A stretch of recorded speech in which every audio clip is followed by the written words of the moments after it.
To order the special meeting of the San Paulo, Tuesday, August 25th.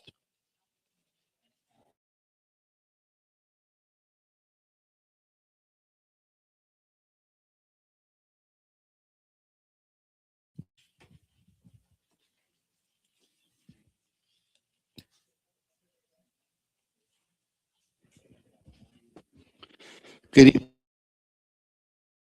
The San Paulo City Council this Tuesday, August 25th. 2020 Paulo Center. At this time, if you're able to stand, please stand, and feel free to join me in the Pledge of Allegiance. Ready, begin.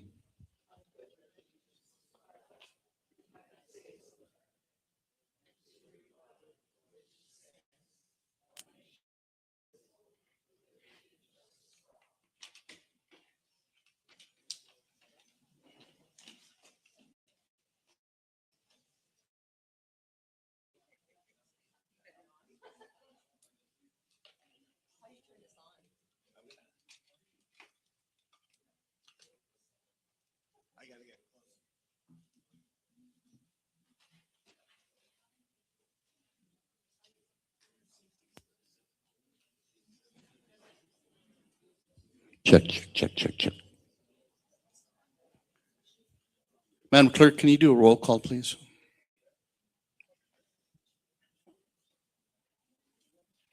Yes, Mayor, thank you. Councilmember Chavez? Here. Councilmember Carnejo? Here. Councilmember, or Vice Mayor Crosswhite? Here. And Mayor Juarez? Here. And we have Councilmember Ordinance, who is absent at time of roll call. Thank you. Thank you very much. I believe all of the headsets have been distributed this evening. Creo que todos los audífonos ya se ocuparon. So creo que los que tienen puede oír en español. And also, I'd recommend that if we're going to have a lot of slide presentations, so if anybody would like to move from this area closer, you'd be able to see the screen better. And just as a matter of protocol, I'd like to recommend and urge people, I know there some people may agree or disagree with what's going to be said tonight, but please let's hold off on the clapping and especially no booing, because what that does is it deters people from voicing their concern or opinions for fear of somebody booing them. Instead, what we'd like for you to do is if you're in agreement with something, you do a hand wave or a thumbs up, and if you disagree, you can do a thumbs down. Everybody will see you, and it'll probably be a little more noticeable and less disruptive to what's going on. Thank you, I appreciate that. We're going to move on to item 4, which is proposed amendments to the Santa Paula Municipal Code, Chapter 150. We have an agenda. We have a staff presentation, but I'd like to invite our City Attorney, Monica Castillo, followed by Dan Singer, our City Manager, and if needed, James Mason, our Economic Development Director, to just give you a little bit of a discussion of what's going to happen this evening and a disclaimer. Thank you, Mr. Mayor. Please let me know if this crackles. It seems to be working fine now. Before we dive into tonight's meeting, we need to take note that in our review of a very thorough proposal from one of the parks in the community and their HOA, we noted that there is mentions of an initiative to indicate that the ordinance was originally adopted by voters.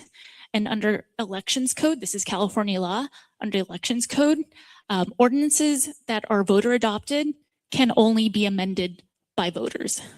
But there's an exception to this, as long as amendments do not make substantive, significant changes to the ordinance. There's for the city council and for our commission, our mobile home commission, to implement some of the proposals that the residents have presented and that you'll hear more about later. So there's going to be two buckets that we're going to consider tonight that council still has an opportunity to provide their views on and give us some direction for policy choices. So there are a few that we can implement soon in the near future that do not have to wait for an election. And then we're also looking to an ordinance to establish anti-harassment protections, and this can be done under a separate authority that the city has. So I do not believe any further comments from our city manager are necessary, so we can go ahead and begin with Mr. Mason's.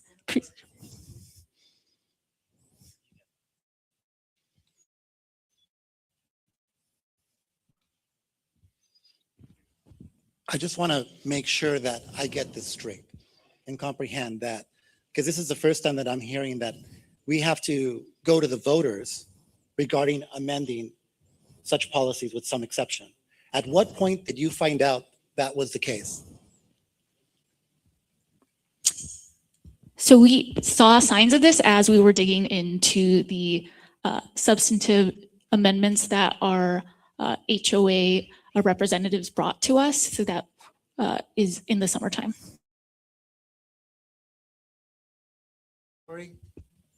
To the mayor, because I had mentioned this at a previous council meeting regarding ensuring that the people are here had access to accessible translation.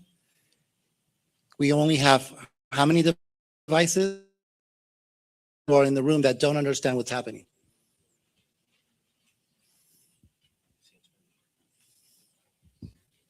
Hay personas que no entienden lo que está, que no hay equipo para traducir. Levanten la mano, por favor. Okay. I'd like to make a recommendation, Mr. Mayor, that we try to get those folks maybe in a group so that we can kind of share. Someone might be able to translate closer to them so they understand what's happening. Oyeron lo que dijo Councilmember Chávez. Si se pueden juntar juntos ustedes que no pueden oír en español la cita hoy para que ustedes pueden platicar juntos de lo que está pasando esta noche. Si se quieren mover juntos de cada uno. And also, just again, we're talking about this. When was this initially first vote? And I'm sure you're going to talk about it, but just so everybody knows, when was this voter approved ordinance?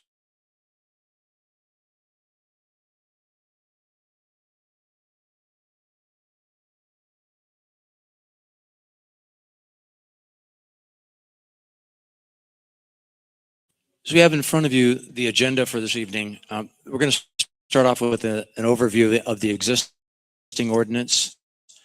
And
thank you.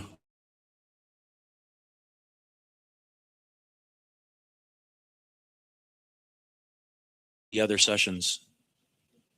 Okay, great. Thank you so much. So really, this rent control ordinance is made to protect residents from excessive rent increases and recognize homes are costly and difficult to relocate.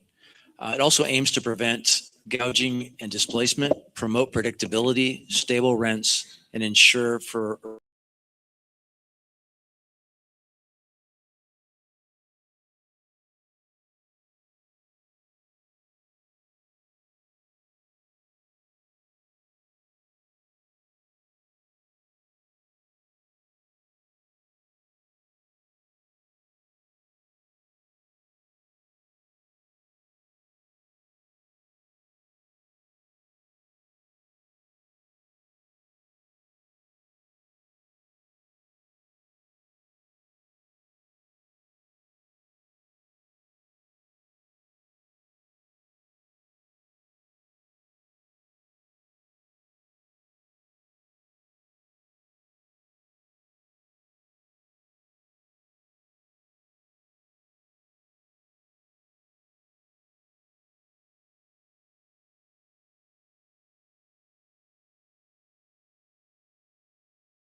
if there's improvements to the park, they need to be spread out over a longer time period.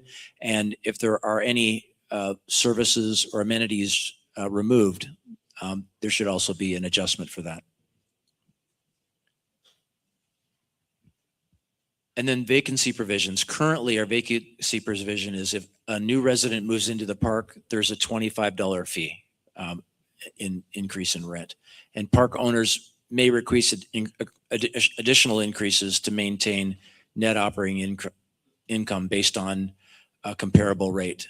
So if there are improvements that they need to do, they can ask for a CPI relative to new tenants coming in, improvements needing to be done. And it also requires a detailed financial review. So this is not something, if they ask for an application and ask for a rent increase, it requires substantive background and backup information, gross income, operating expenses, and there are certain exclusions to those increases. And then fair rate of return on process. NOI is net operating income, and that's the adjustment that a park owner can take. And a review of this would there must be completeness done within 30 days by the city, a public hearing within 75 days, and a final decision within 90 days. And any challenges to the final decision have to be filed in a superior court. So that's the time process for a rent increase outside of the annual rent increase. And then oversight and compliance for rent process. The rent administrator has the responsibilities of reviewing the application for completeness. That is not for accuracy. That's just that they've supplied all the requirements within what are required for an application. They calculate the CPI adjustments and decides capital improvement applications, housing service reduction applications. And the required review timelines for the administrator are 20 to 30 days for completeness and 30 days for approval, denial, or modification of a rent application. And then the Rent Review Commission, their responsibility is 3 independent members appointed by City Council. They conduct hearings and rule on the appeals, the fair return, that's the net operating income applications, and court challenges must be filed in Superior Court again to any of their decisions. And registration and resident representation, annual park registration is due on February 15th. Registration fees, funds, and administration. The ordinance disclosure required for all residents. Resident representatives are elected annually by January 31st. One side note to that, it's really important. We talked about this last time, that U.S. Parks have a park representative, and consider having a park board also, so you have somebody that can represent you. And then enforcement. Tenants may seek remedies on enforcement if there's overcharge of rent, if there's damages or willful violations, or injunctive relief and attorney's fees. The city may pursue legal enforcement actions, and the tenant retaliation is prohibited. And we'll talk about that a little bit later.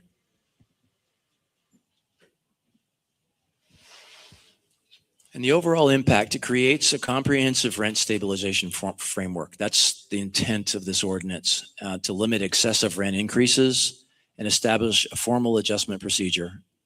It should balance tenant stability with fair owner returns.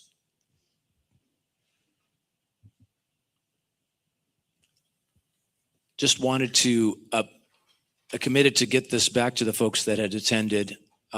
This is just a quick summary of the comments that came from the public workshop. And I think this will be helpful for any that maybe had public comments to submit. It may answer some of your questions, but I just wanted to especially give council a sense of what the concerns and what the questions of the community had. So the major themes that were identified were commission and resident participation. There were questions about the role and the composition of the Mobile Home Rent Commission, and interest in greater resident involvement in the rent review process. Fair rent return and decision-making authority. There's interest in clearer standards for determining whether a rent increase is justified. Questions about who has authority to make the final determination on a rent increase. One thing I wanted to say in this, a common theme with ordinances and process is us working to try and make this more understandable for the public. A lot of things are written for administrators and for our side, and I think it's important that you have a better understanding. That's what we heard through these cards, that a lot of this is hard to understand and it's ambiguous. The other thing is on the rent increases, concerns about recurring annual rent increases, questions about how annual adjustments are calculated, interest in understanding application, rent limits, and protections. And all of these questions will be helpful in informing how we put together the ordinance so that it's more clear in these areas. Then the other element was utility costs and park improvements. There's concern about increased water and electrical costs and what qualifies as a park capital improvement. And then finally, questions whether improvements costs can result in additional rent increases. Resident rights and protections, requests for greater tenant protections, and questions about existing rights under the rent stabilization ordinance. Interest in protections related to rent increases, retaliation, and other disputes, and about available tenant assistance and resources. Right now we're building a web page, and there's a lot of this information that's on there right now, and there'll be a lot of references from the standpoint of tenant rights and resources, as well as information on these proceedings. Everything that we have as far as workshops and these slideshows will be on there in English and in Spanish.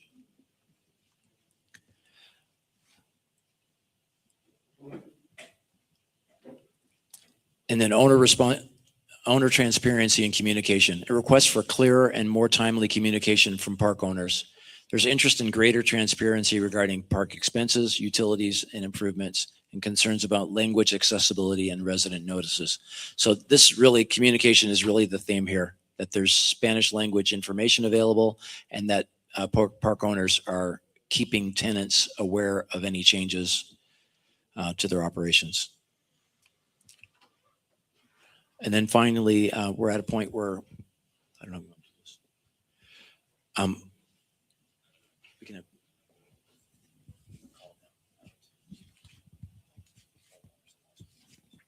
have, at this time, if there are any park owners or stakeholders related to park ownership that would like to speak, we have an opportunity for that.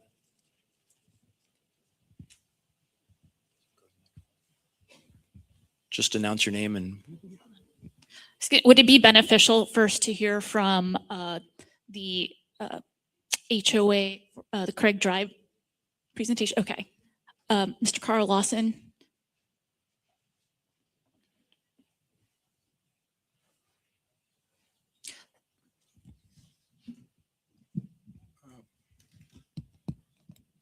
Thank you very much. My name is Carl Lawson. Honorable Mayor and council members, can you hear me? My name is Carl Lawson, and I'm here today with a group of homeowners from the second largest park in the city.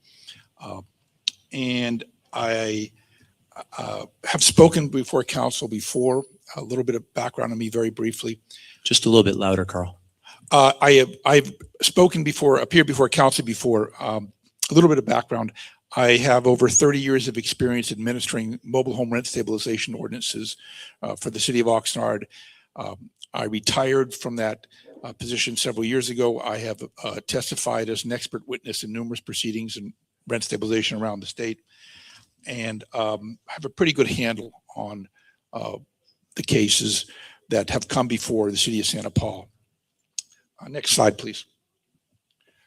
Before I begin, I want to express the appreciation to the city staff and who conducted the previous workshops, to the city manager for the leadership, and the city council for having this meeting to receive the comments on this very important issue that affects a significant percentage of the population of the city of Santa Paula. And of course, appreciation to all those who are here today and who came to the other workshops. This is a crucial matter, and it's often considered a very esoteric or complicated matter, but there are some key themes which we would like to illustrate. There's 7 mobile home parks in the city, probably close to 3,000 residents. And homeowners, those residents are homeowners. They are residents who lease land. They're not like tenants of apartments. And the homes, for the most part, are not trailers that can be towed in and out. They are manufactured housing units set on foundations. That forms the legal basis for mobile home rent stabilization in the state, which was referred to in Mr. Mason's report earlier. Next slide, please. I want to cover the following points. First, an overview and summary. Second, describe a little bit about the Santa Paula's current ordinance, although Mr. Mason pretty much covered it very well. Part C, why amendments are needed. What has changed since 1992? Part D, talking about that which seems to have the most interest among the community, which is the amount of space rents that can be charged. And finally, a list of the proposed amendments. Next slide, please. But first of all, it's important to remember that mobile home communities are an essential part of Santa Paula's housing stock. And the mobile home rent stabilization ordinance is a key factor in preserving the affordability of that housing. In the absence of a rent stabilization ordinance, there would be no cap on land rents that could be charged, and the result would be a tremendous economic impact on those homeowners who cannot easily or economically move their homes. So an effective ordinance helps preserve the affordability of that housing. The 1992 ordinance is outdated. It does not reflect the changes in the law or the changes in the economic environment in which parks operate. There's increasing ownership of mobile home parks by corporate investor syndicates who have perhaps a slightly different goal than the families who used to own the mobile home parks here. Next slide, please. Our proposal is very simple. Keep those parts of the existing ordinance which work well. Amend the ordinance to reflect new state laws, and that is not just new state laws, but also case law decisions and the economic realities that are faced today. And we understand that those amendments may not always be within the purview of City Council. Some may be within the purview of the Rent Commission, and some may require voter approval, as the city attorney indicated. The goals of the proposed amendments are essentially right there. Eliminate ambiguity in the current wording of the ordinance and create clarity for how rent increases are calculated. Balance the interest of the homeowners and the park owners so that the city is protected. Protect both parties' investments in their community. The park owners have invested, and the homeowners have invested in those communities also. Reduce the cost to the city of administering the ordinance. And finally, clarify and strengthen the role of the Rent Review Commission. Next slide, please. Let's talk about ambiguity. We learned this in a couple of hearings in the last several years. A lot of the words in the ordinance are not completely clear, and some terms are not defined at all. Ambiguity is the enemy of clarity and leads to legal challenges when a decision is made. The wording of an ordinance should be clear. Number two, the additional rent increase. And here I'm talking about what Mr. Mason referred to as a fair return increase. Parks have the right to apply for a rent increase if they believe that their return on investment is insufficient. And what the city council can do is set the terms and define. What an ordinance does is defines what criteria are used to determine what is a, quote, fair return. What is the base year for determining what the previous a park was previously earning, and what are the criteria that have to be used now to determine what expenses are eligible to be claimed when calculating the current net operating income. That's a lot of terminology right there, but that's what's in the ordinance, and that is how these ordinances work statewide. There have to be standards implemented in an ordinance or resolution, and there is applied in every given case. Next slide, please. Another reason to reduce ambiguity is to reduce the city's costs. The city should not have to hire an outside consultant to process an application. The truth of the matter is the current ordinance has some very brief timelines for the city to process an application.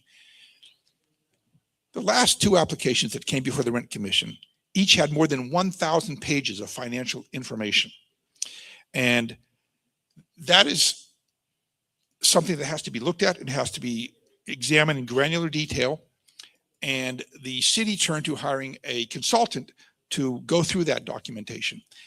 That is not a burden that should fall on a city staff person. Mr. Mason has a lot of other things to do than to review rent receipts for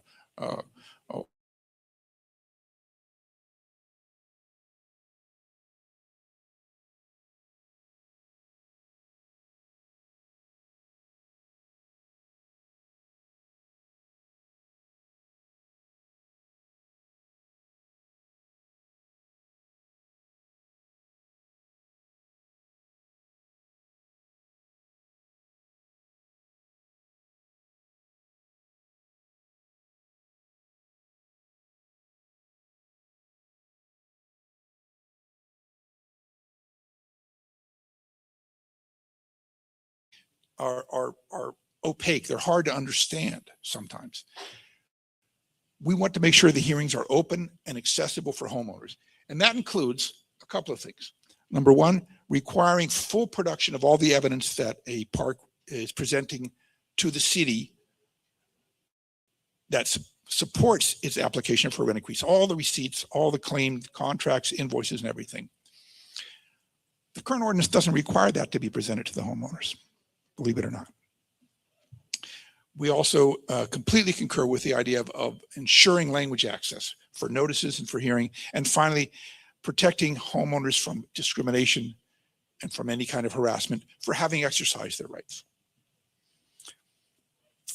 Finally, we believe there should be an internal appeals process. Currently, once a decision is issued by the Rent Review Commission, the only way someone can challenge it is to sue the city in court. We believe there should be an internal appeals process whereby the decisions on finding of facts can be handled without people having to hire a lawyer, spend the tens of thousands of dollars it takes to even file in court, and then wait a year or two for a hearing. There can be an internal appeals process. Next slide. Very briefly, Part B, Santa Paula's mobile home ordinance. Next slide, please. The objective of the ordinance is to balance the interests of two sets of property owners. It's not an apartment owner and tenants who can pick up and move out. It is two sets of property owners, the owners of the land and the owners of the mobile homes who have purchased a manufactured housing unit, in most cases set on a foundation. Next slide, please. There's two ways that are set forth in the ordinance that these objectives can be attained. The first objective is to protect the homeowners from excessive rent increases. Second, and this is critical, the park owners must be guaranteed a just and reasonable reasonable return. Those two objectives may sound like they're in opposition to each other, but statewide ordinances have to try to find that medium. How do you balance the interests of those two groups? And that wording is in the very first section of the current ordinance, and we don't propose to change that at all.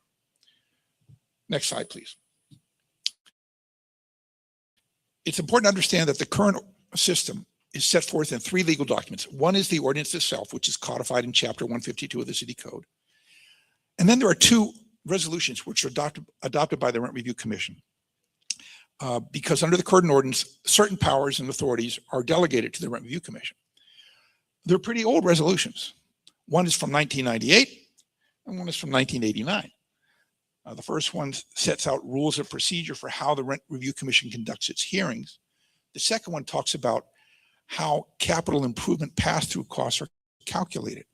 And again, that's something that Mr. Mason referred to. So those 3 documents are the legal foundation for Santa Paula's system. Next slide, please.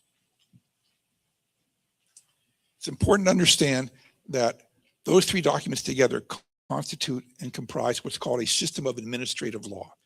It's not like a lot of city ordinances which just say you can't build a gas station in the middle of a residential unit, okay? It's the city taking a very active role in balancing those economic interests by setting up what is in essence a mini court system.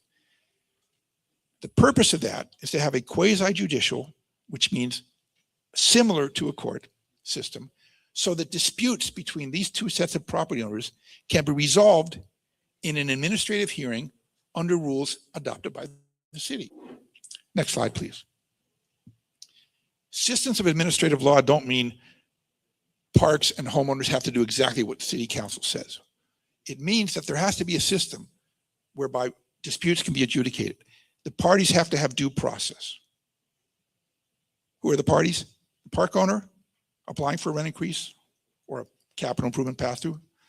The homeowners, who are the ones who will ultimately be paying any rent increase or pass-through. In a sense, also the city is a party, and we want to protect the interests of the city.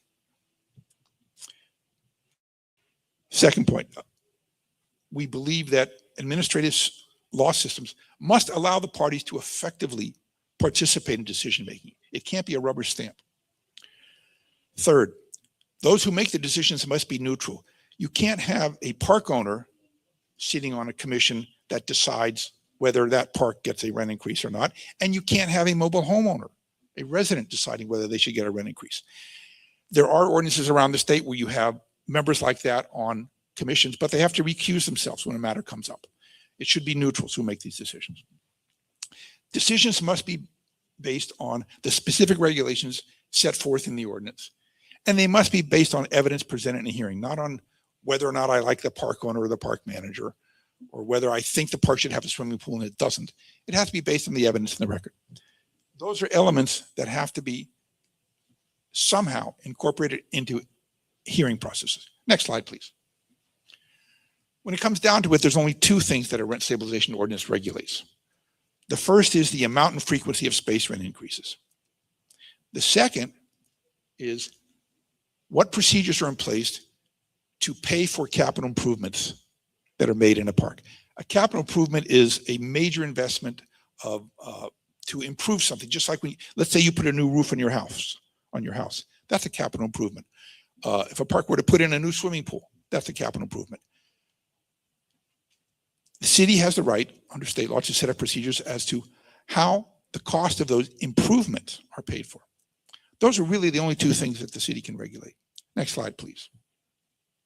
This city council has received lots of comments over the years from people who come before city council with specific grievances or complaints about other things that happen in mobile home parks.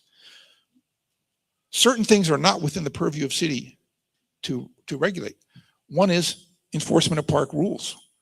A park may have a rule which says that you can't park your car in, a homeowner cannot park their car in the street for more than 5 minutes while unloading groceries, and someone leaves it there overnight and it gets towed away. They may feel very impacted by that, but the city does not enforce that. That's part of a private contract, just like you don't enforce alleged violations of leases for apartment residents. It's very important that the people live there, but it's not something the city enforces. Second, evictions.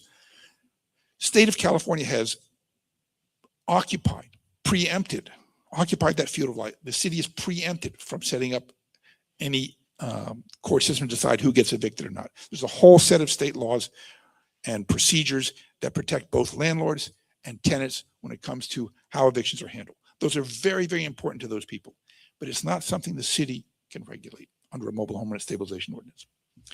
The city cannot regulate who owns or manages the park any more than you can determine who owns or manages a McDonald's franchise in your city. It's a private business. They have certain rights. If it wants to be purchased, if it's purchased by an entity, they own it. The city also doesn't have the right to decide whether a park must make an improvement or an amenity. Okay.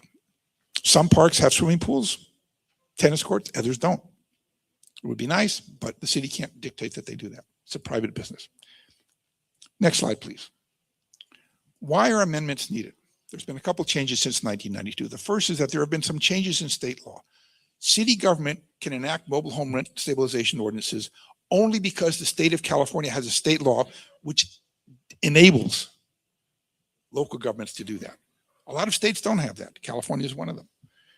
There have been some changes to that law since 1992.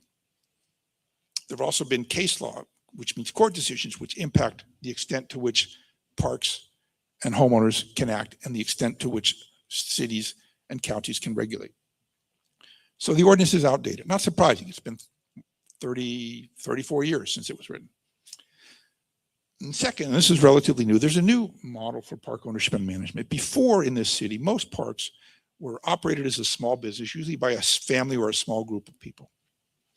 Increasingly, and not just here in Santa Paula, but throughout the state, mobile home parks are invested in and purchased by investor syndicates, which set up multiple corporations to administer and run parks. They're allowed to do that. It does change the character of what the objective of the business is.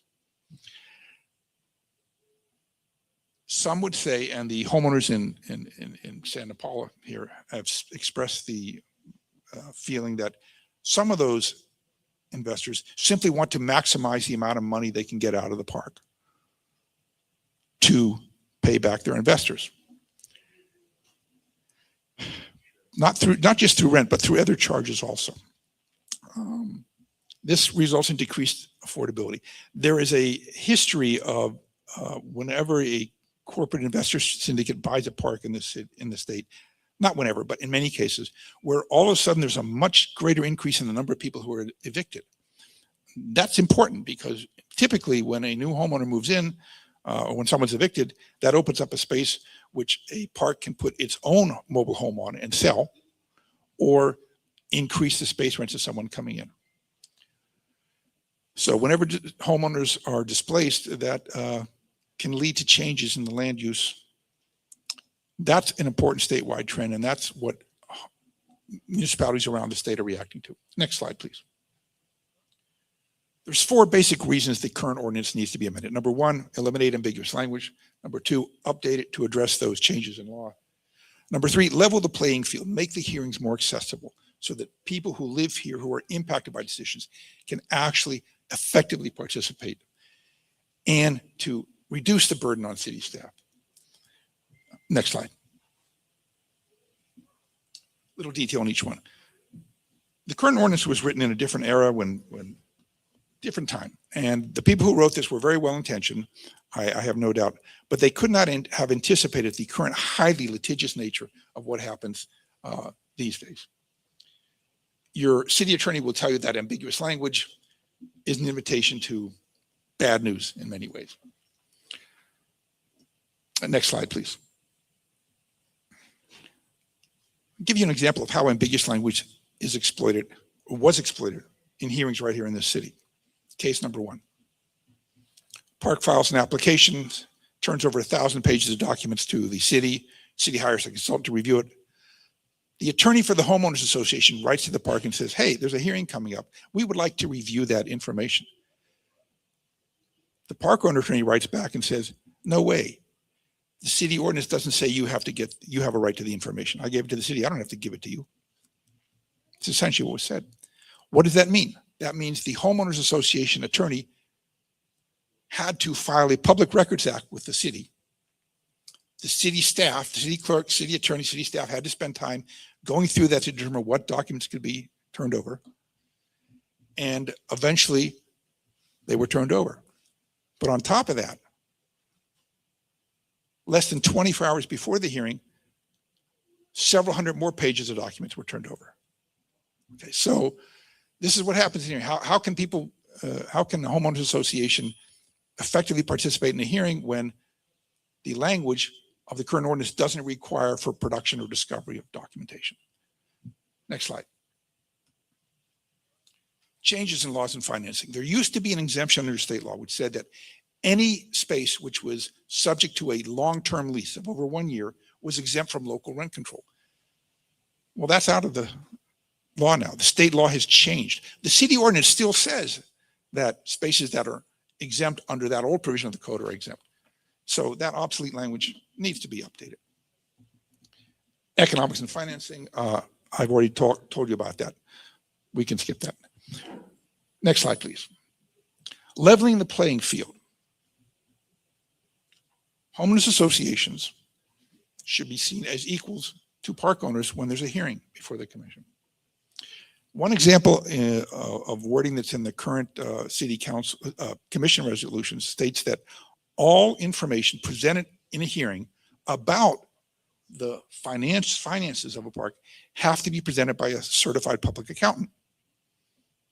That means even the homeowners have to hire a certified public accountant just to say, hey, these numbers don't add up, or you're missing something here. That imposes a cost on homeowners. I don't know how many of you have ever hired a CPA. They're well worth the money, but the money is not a small amount of money, okay? Especially for something like this. That current language represents a barrier to homeowners effectively participating in the hearing. Next slide, please. I think I just said that. That's the case I'm talking about. In the case last year, the homeowners had to pay nearly $4,000 to a CPA just to produce a short report about what documentation was missing from the park owner's application. They had to raise that money. There's nobody giving them that money. Next slide. Cost to the city. There are tactics that drive up city legal fees. Withholding information, doing document drops at the last minute, less than 24 hours before a hearing of 1,000 pages, like I referred to. The current system also, number 4, every time the Rent Review Commission meets, they have to conduct a Brown Act meeting. Now, there's nothing wrong with that. As a matter of fact, the rent hearing should be open, but a Brown Act meeting means that the city clerk has to give notice, okay? It has to be posted, and every decision that the commission makes is subject to a meeting like that. What happens when a commission gets a motion to continue a hearing? Just to change the date of a hearing, they have to have a hearing just to decide whether they're going to change the date of the hearing. This can really increase costs to the city. And finally, capital improvement pass-through processing. The current ordinance places a great burden on the rent administrator, Mr. Mason over there. If a park submits documentation that they wish to increase rents for a capital improvement, he's got 30 days to go through whatever they've got, decide whether it gets amortized, whether it's really a capital improvement, whether it qualifies, and there's no mechanism for homeowners to have any input on that. He has to issue a decision. We believe those things drive up the city cost a lot of staff time, and as with any dedicated municipal employee, Mr. Mason's going to be consulting with the city attorney on something that is of this importance. That means the city attorney also has to spend time on how much the rent should go up if a park puts a new roof on clubhouse. That's not a good use of their time, and there's a better way to do it. Next slide, please. Let's talk about space rents. Next slide, please. Park owners have a right to raise space rents. I know there are a lot of people here who not want to hear that, but park owners have a right to raise space rents in order to have income stream to maintain the park and to earn a return on their investment. And fair rent increases are necessary. to maintain the financial health of the business. And as I mentioned earlier, park owners have the right to apply for, to request a larger rent increase if they can demonstrate in a hearing that their rate of return has declined. And the ordinance has to have a system where they can do that. And almost all of the court cases around the state have to do with parks that have said, we want more money, and the city or the rent commission says, not so much. Next slide, please. Believe it or not, homeowners support fair rent increases. Homeowners understand that park owners face increased costs. For example, let's suppose that there's a resident manager in a park. As the state's minimum wage goes up or economic conditions go up, those costs will go up just like other costs we have. Not every cost at a mobile home park has increases every year, but there are cost increases. There has to be a mechanism to allow for that. And homeowners recognize that periodic rent increases are there. It is the amount of those rent increases that's at issue. Nobody objects to a 2% rent increase. 50% is a whole nother matter. Next slide, please. And I didn't say this in the last slide. Homeowners have invested tens of thousands of dollars each in their own space. They want to live in a nice community. They know that it costs money to maintain it. There are three types of rent increases under this ordinance and under virtually every other ordinance I've seen. The first one is a guaranteed annual rent increase. That's the one that Mr. Mason referred to that the park can apply for every February 1st.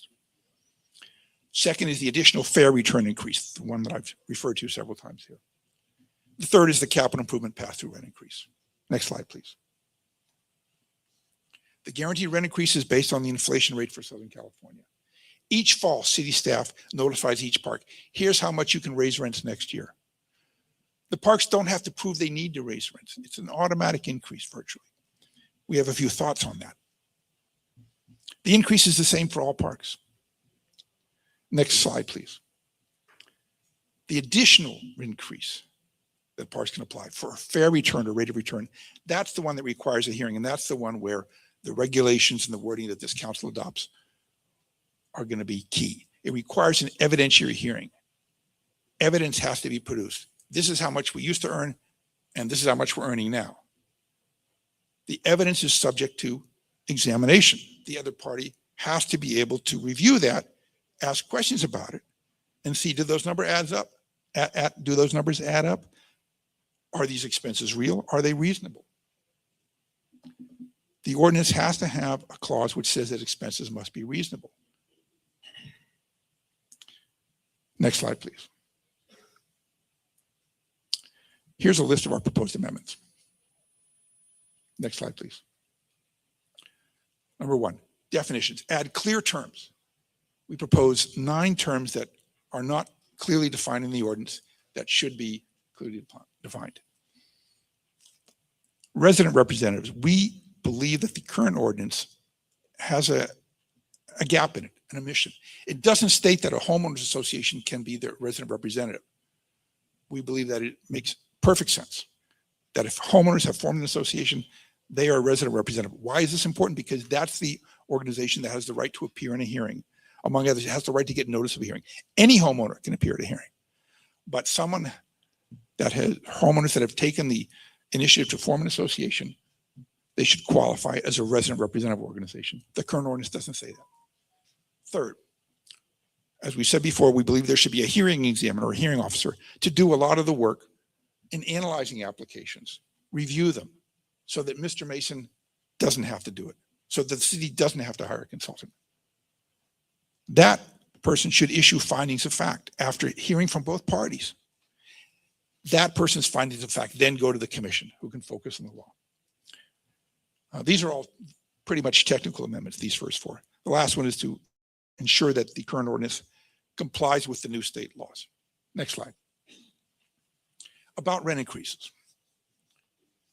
The current ordinance needs to be clarified to show that whatever the rent increase is added on to the rent that was in effect from the previous year. Okay. It doesn't say that right now, believe it or not. There also has to be something in there which talks about what happens when a park charges more than the city has authorized. I'll speak about that in a moment. Second, under the applications for those fair return increases, the increases greater than the annual increase, we believe there should be specific, much more specific regulations in there governing how those applications are processed by right now than there is right now.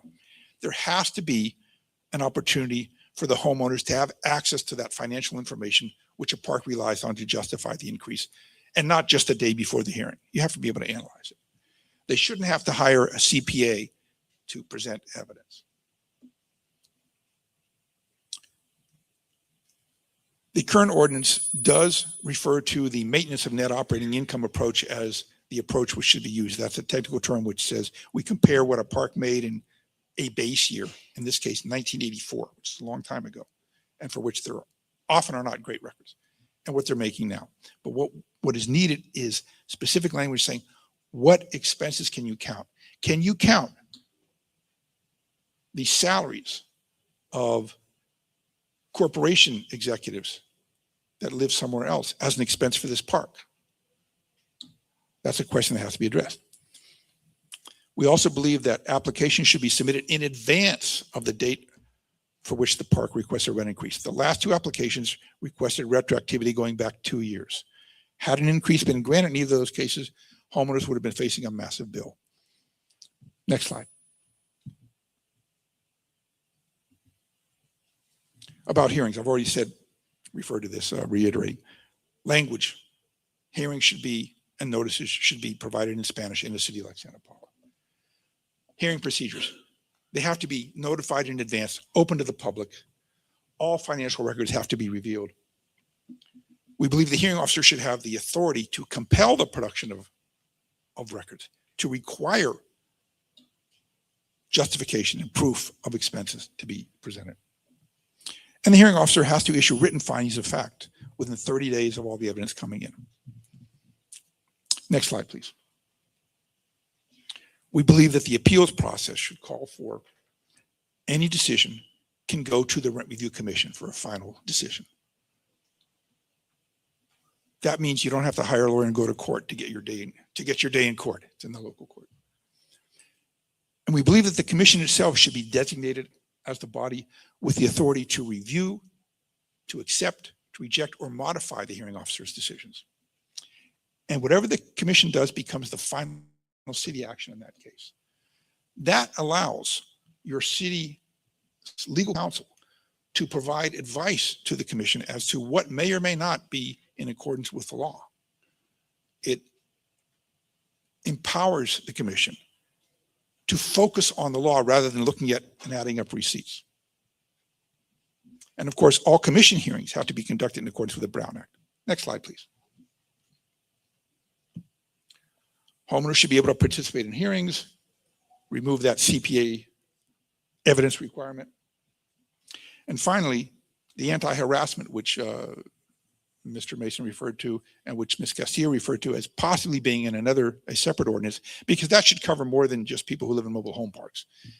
People who exercise their rights, whether they rent an apartment, a house, condo, or a mobile home space, should be protected from harassment. And that's certainly within the city council's purview to adopt as a standalone ordinance. Next slide, please.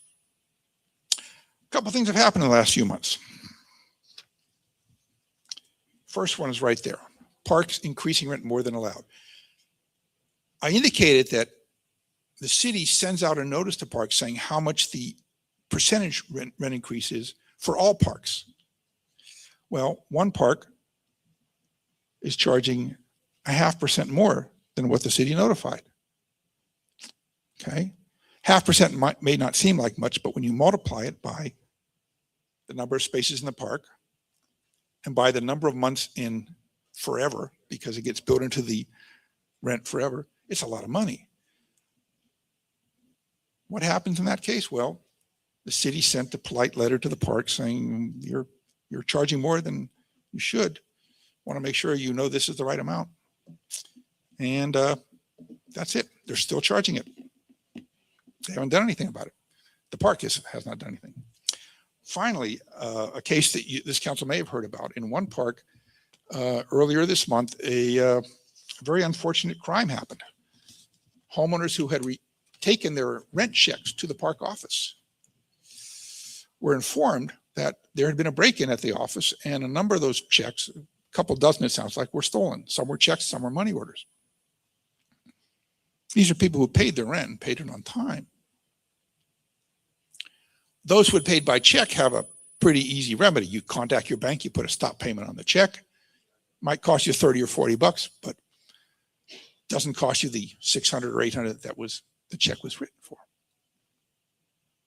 And then you write another check to the park. But people who paid by money,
versus those that require council approval?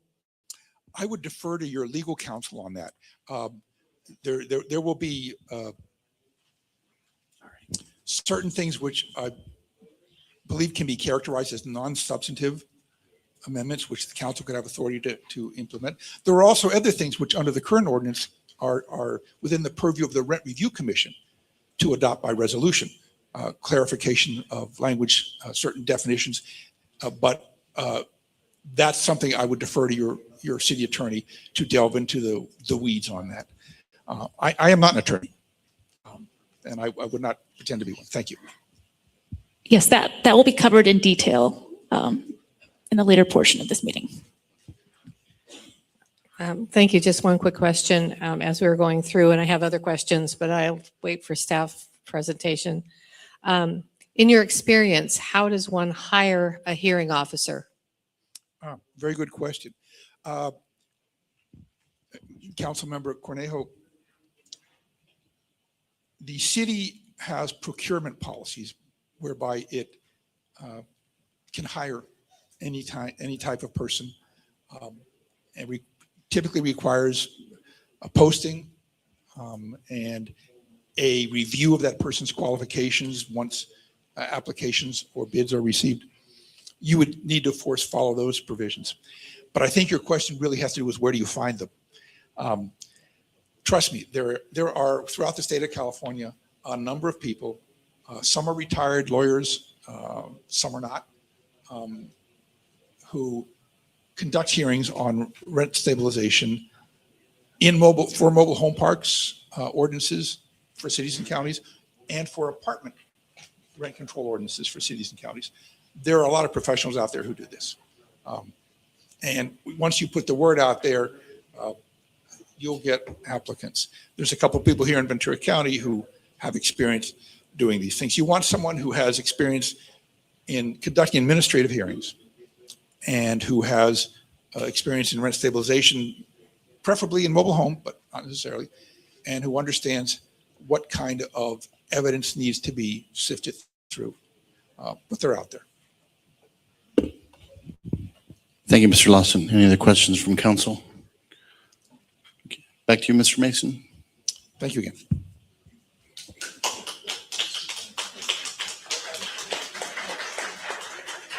And we have another park representative. A park owner representative. We just heard from residents representatives. Hello, my name is Nick. I'm representing River's Edge ownership. There are two of us that would like to speak, but we'll be pretty brief if that's okay, rather than just one of us. So a couple of things that you guys had mentioned for the stated goals of the rent control ordinance are to protect existing residents from sharp increases, which I understand, to promote housing stability, which I also understand. And one thing that you guys did not mention, but Mr. Lawson did mention, is to preserve the official and existing affordable housing stock. And that is one thing that your ordinance does not address. So your current ordinance does two of these. It does prevent sharp increases and it does promote housing stability. However, by placing your finger on the rent scale, the housing price has skyrocketed. This is why you see trailers in River's Edge with an average resale price of $250,000 when the intrinsic value of the trailer is closer to $20,000 to $50,000. So you have to ask yourself, why is the housing price so much? Why are mobile homes that were built in the 1970s selling for so much money? And the reality is they're selling access to cheap rent.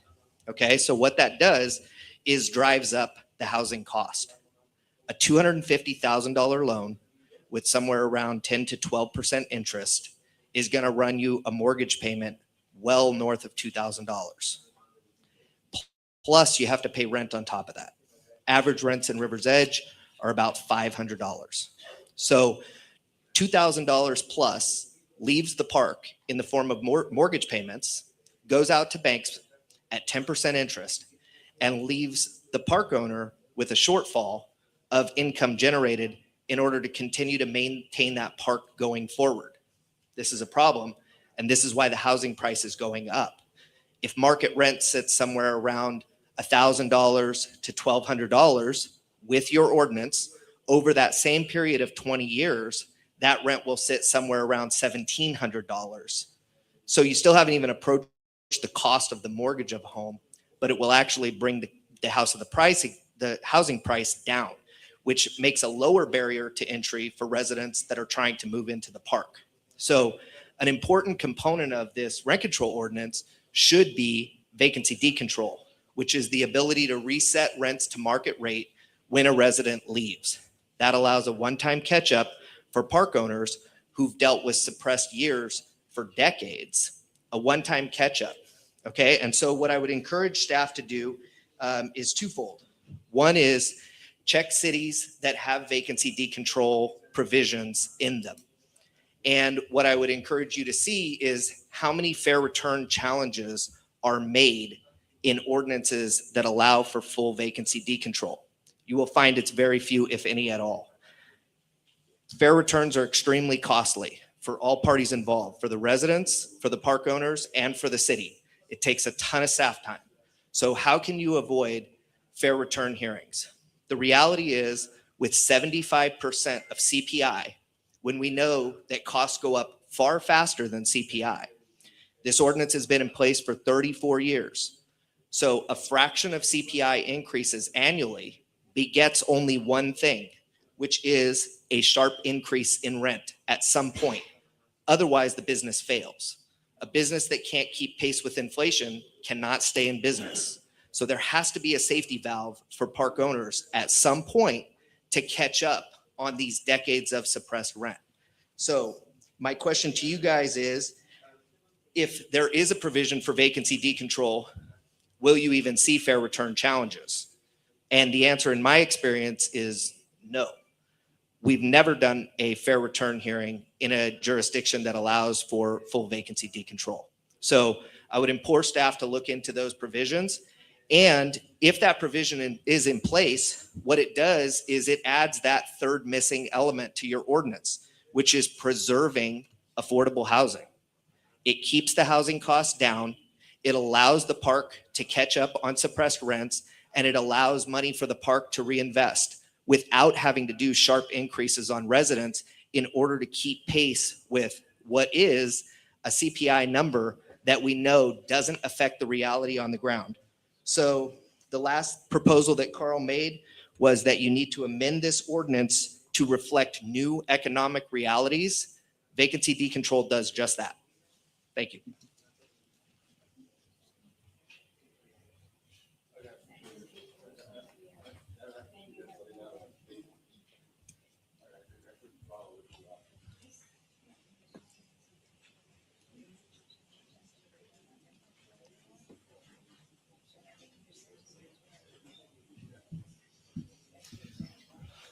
Good evening, Mayor, City Council, and Mobile Home Park residents. My name is Jared Gonzalez, and I represent the Western Manufactured Housing Communities Association, or WMA for short.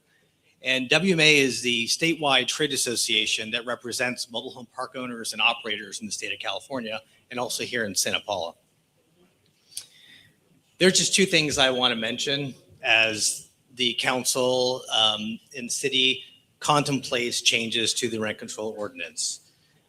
The first, and Mr. Lawson brought it up, but I have a slight variation of it, but is to replace the rent review commission with a hearing officer, as opposed to just a hearing officer with the current commission, but to replace the rent review commission with a hearing officer. We believe this will benefit the city and the residents as much as owners. It can reduce the city's administrative burden, legal exposure, and often little or net cost to the city's budget, while giving all parties faster and more consistent decisions. When you look at, there's a complexity mismatch. You saw talk about the NOI process, right? So it's calculating base year gross income, operating expenses, CPI adjustments, and that's closer to a financial and legal review than it is a policy decision. And a hearing officer with a legal background or a mediator or someone with that sort of background, their experience is better equipped to apply these standards than a rotating panel of lay volunteers. And so what that will do will create some consistency and predictability, because as years go by, a standing hearing officer builds consistent body of rulings over time. And a three-person commission that turns over every few years risks inconsistent outcomes between applications and similar facts. And so a fairness concern for residents as much as it is for owners. Then there's efficiency and cost. It requires, we talked about, you saw the NOI process, the public hearing, they're hearing within 75 days and a written decision within 90 days. And that could be reachable, but it's dependent on commissioner availability and a quorum. So a dedicated hearing officer can be scheduled more efficiently, reducing delay and legal costs for both sides. I think it's good for the city and all parties, not just owners. A hearing officer shifts the administrative burden away from city staff. Mr. Lawson brought up, how Mr. Mason's job is burdened by this. This would definitely help with that. Volunteer commissioner, it shifts him from the city staff and volunteer commissioners onto qualified contracted professionals.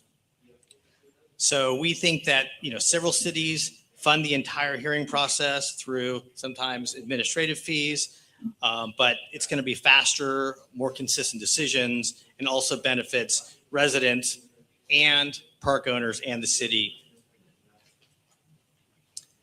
This is also a common practice, so this is not novel. Many cities have it, I believe San Jose, Mountain View, Fremont, Palmdale, I think maybe Oxnard, but I'm not exactly sure if I recall that one. I think it's also important to know that these are the same standards. The standards won't change. All that's changing is who applies the changes. And then the next item was brought up by Mr. Ubaldi, and that's the full vacancy decontrol, the ability to increase rent when a home is sold. What's important about this is the current restrictions on the rent are creating a struggle for park owners in order to, with all the rising costs. So there's CPI, and CPI is tied to the annual increase.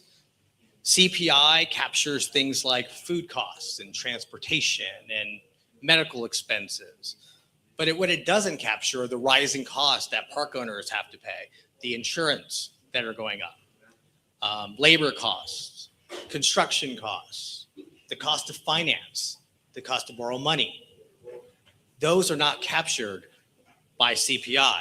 And so it's important in order to maintain parks to be able to, as Mr. Ubaldi said, if the scale is being pressed on the rent increases, there has to be another way to be able to, for park owners to maintain their parks. And I think what's important about vacancy decontrol is that it has no impact on the current residents. These are people who are coming in eyes wide open. So when they come to, when they buy their home, they know what the price of the home is. They know what the rent is. And so when they sign and they decide to do that, they decide to do that. So I think that's really important. It's also important to know that it will reduce the pressure. They talked about the NOI and all the hearings. This will be like a release valve that could reduce the amount of owners who are looking for an NOI. As Mr. Ubaldi said, he's been in jurisdictions where there has been vacancy decontrol, and there have been very few, if any, NOI applications. I will also say that there's recent precedent of cities who have had no full vacancy decontrol, who have just changed their ordinance. Upland in May of 2026, they just changed their ordinance to full vacancy decontrol. The city of Lancaster at the end of 2025 also went from very little decontrol to full vacancy decontrol. So this is something that I think that cities are really looking into as a way to balance the scale between ensuring that rents there are no sharp increases, but at the same time allowing park owners to maintain their parks and create a situation where there are affordable home ownership opportunities for people in their cities. I also want to just say in closing that WMA and all of the park owners in the city of Santa Paula stand ready to meet with any of the council members, any of the city staff. We look forward to this collaborative process, and thank you very much for your time. Thank you, Mr. Gonzalez. Any questions from the council? Okay, thank you. Continue.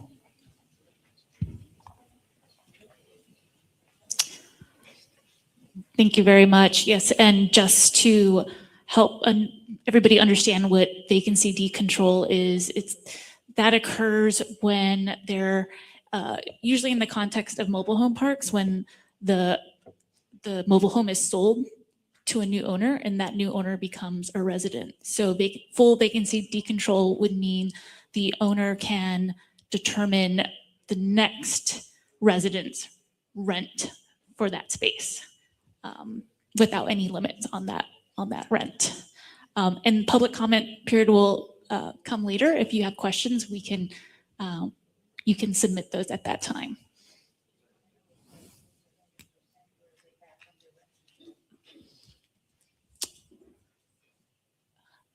We'll take questions later.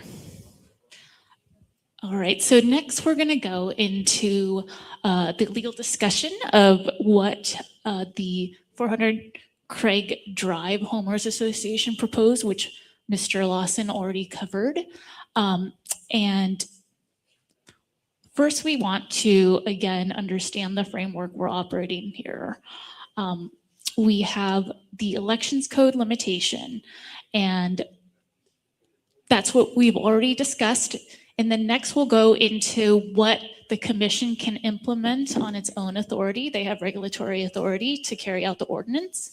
Then we'll talk about what the likely substantive voter level changes will be needed.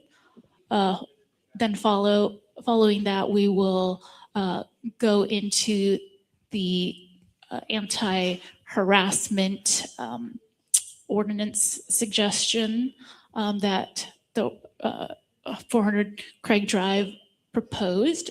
And then after that, we will discuss what is low risk to go forward. We'll summarize what is low risk for the city to implement now. And then council will be given some policy choices to discuss. Thank you. See, next slide. Thank you. So as I mentioned earlier, our elections code only allows non-substantive parts of the ordinance to be changed without voter approval. So we'll need to avoid changes that affect the substantive rights of residents and owners, the standards applied, remedies, and decision-making authority. So as I mentioned, we're going to go through areas that we can implement now, and then areas that are best for a ballot measure, and then the separate anti-harassment protection ordinance.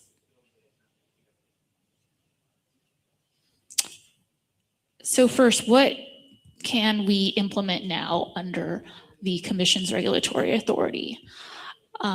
So one of the suggestions that come up from both park owners and residents as a hearing officer, that is possible. However, the ordinance requires the commission to make final decisions, any decision.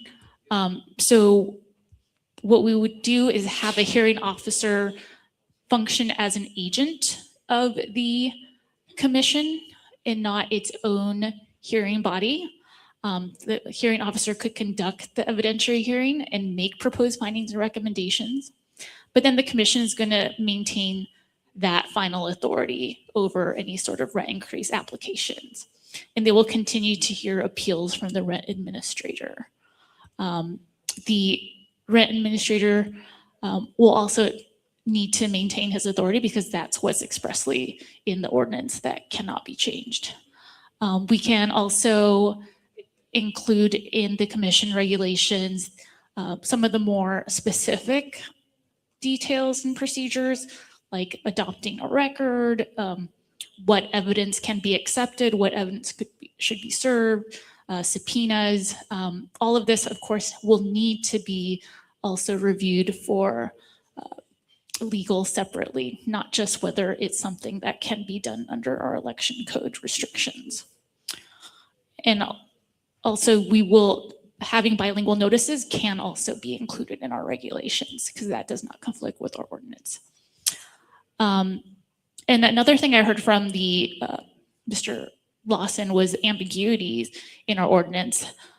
That can be corrected to the extent it does not conflict with the clear meaning of what the ordinance has stated. So one of those clarifying changes in terminology would be what a change in CPI means, that residents and homeowners are not tenants, but they're tenants. They're referred to residents or homeowners instead of tenants. And another low risk change is that the resident representative can be either the one elected by the residents or the if they have an HOA board in place, it would be the secretary and the president who would receive notices from the city. What was proposed in the HOA's amendments was a more murky deadline to notify the city of who they selected. The ordinance gives a January 3rd deadline, but the proposal was to say also include as practicable thereafter. We need to include January 31st as the absolute deadline. Then another suggestion made by HOA was to clarify our existing 30-day application review for completeness and notice of that application. It was a great suggestion. Right now we have a 30-day deadline to do both, to deem it complete and also give notice to park residents. But the suggestion from the HOA was to determine completeness in 15 days and then after that give notice within 15 days. And that still preserves the 30-day period in the ordinance. So that can be implemented through our regulations. So you'll see for the recommended hearing officer model, there will be an evidentiary hearing. The hearing officer will develop a recommendation, and then the commission will take final action. And this is a great idea that I think will, again, preserve a lot of city time and costs. And then here are the substantive changes that are likely to require voter approval. So that includes rent adjustments and remedies.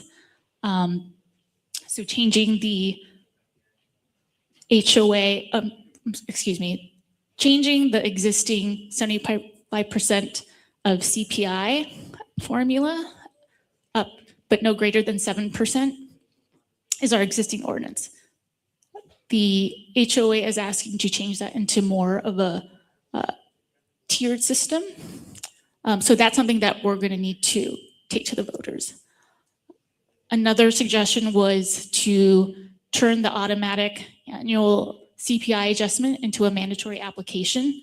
There is precedent for that, but again, that's something substantive that the voters will need to vote on.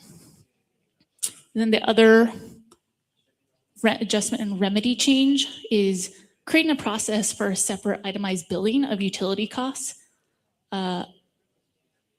So that also will need to submit it to voters. That is something that our ordinance allows to be included now, but it doesn't state how it should be included. And the state law gives the owners the ability to do that if they include it in their lease.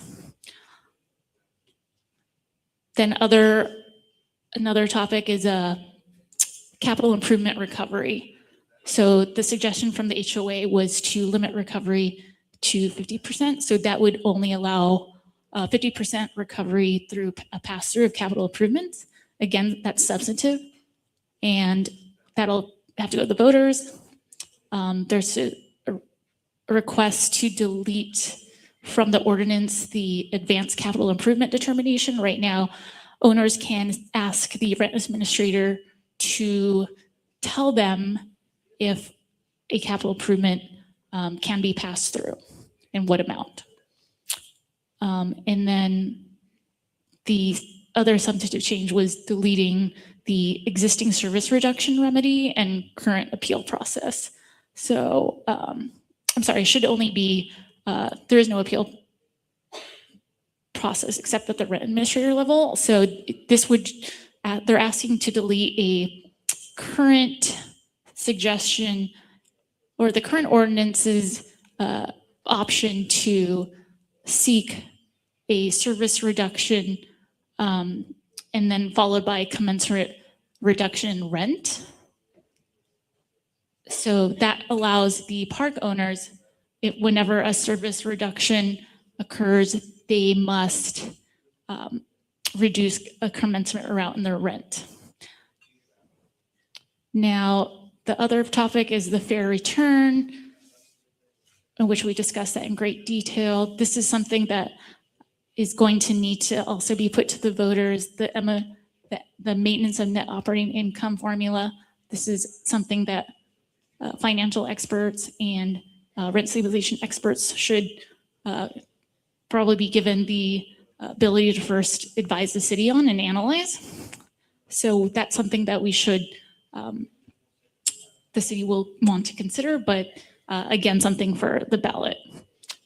And then the other topic that would be appropriate for the ballot is a protest mechanism that the HOA suggested. In that mechanism, it allows the residents to submit a protest before a rent increase application is considered. So what would happen is an application is processed through the city, then the residents are notified, and then they have the option to protest that increase within 60 days. So again, that's a very substantive amendment that's proposed.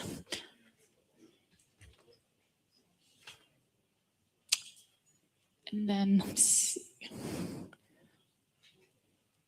And then the other change that would need to go to the voters is transferring rulemaking power from the commission and the rent administrator to the city council. That is not advisable at this time until it gets to the voters. And then we can move on to the next slide. So what we can do now is consider a standalone ordinance to prevent harassment, not just for mobile home tenants, but for all tenants. So what we will do is, the council can look at the proposal from the HOA and then use that as a starting point to consider what protection should go in place in a standalone ordinance. So what the ordinance would do, borrowing from the proposal from the HOA, is it would create substantive duties and evidentiary presumptions, defenses, penalties, and private remedies. And this would also provide unlawful detainer defenses and a 12-month retaliation presumption. But that would also, we want to be able to make sure that that's legal and would require a separate state law preemption analysis. There are also recommendations to prevent interference with a mobile home sale, and that will need to be analyzed against existing law under the civil code that governs interference with private sales and purchaser approval.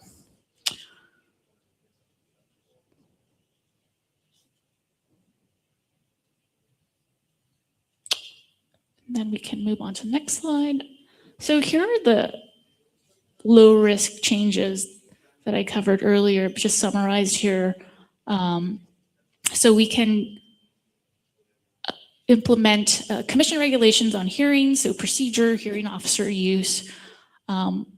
We can also incorporate regulations regarding how to calculate the capital improvements and amortization, as long as it does not conflict with what our code says now. We can establish procedures to itemize utility billing. And then we can also have that correspond to appropriate rent adjustments. But again, it must comply with our current ordinance and state law. Then we can also implement administrative clarifications.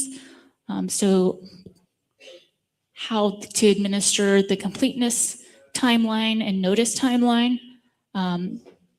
We can include the bilingual notices, standardize our forms and our filing instructions. And we can also adjust some fees, but that will have to be done through council resolution and then incorporated into the regulations. And again, we can then move into a standalone anti-harassment ordinance for development.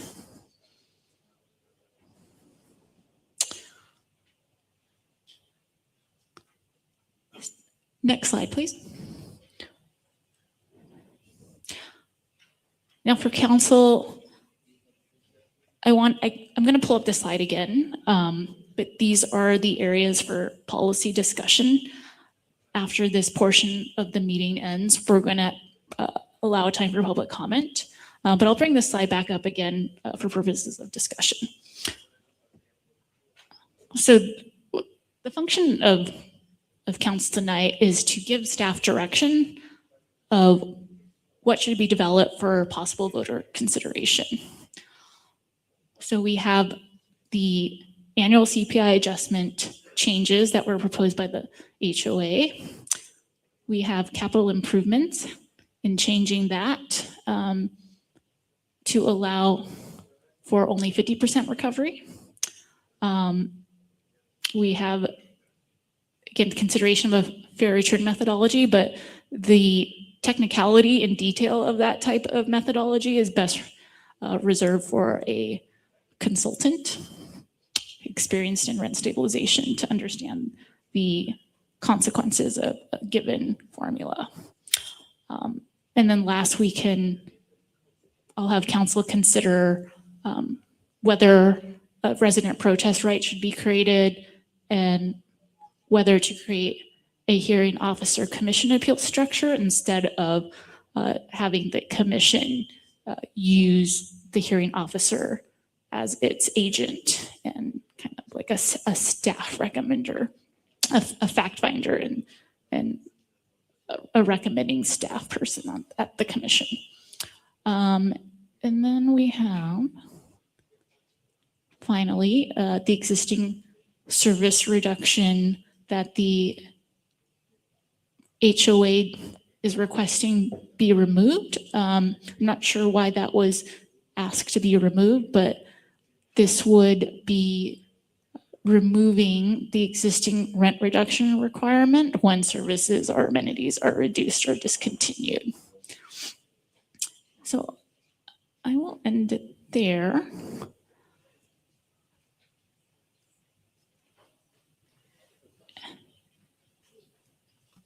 Yes.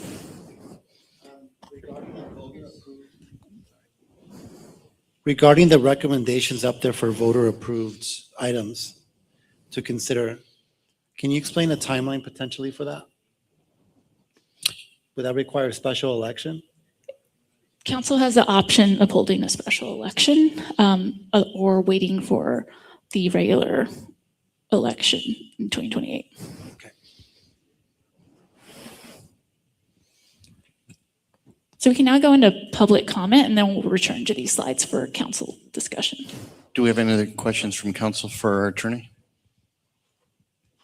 I just had one, Monica, and that is, it was brought up by Jared Gonzalez, to try to eliminate the Rent Control Commission to have a hearing officer. But if I hear correctly, per our policy, it's still required, we're still required to have as a final say the Rent Control Commission, correct? Even if you have a hearing officer.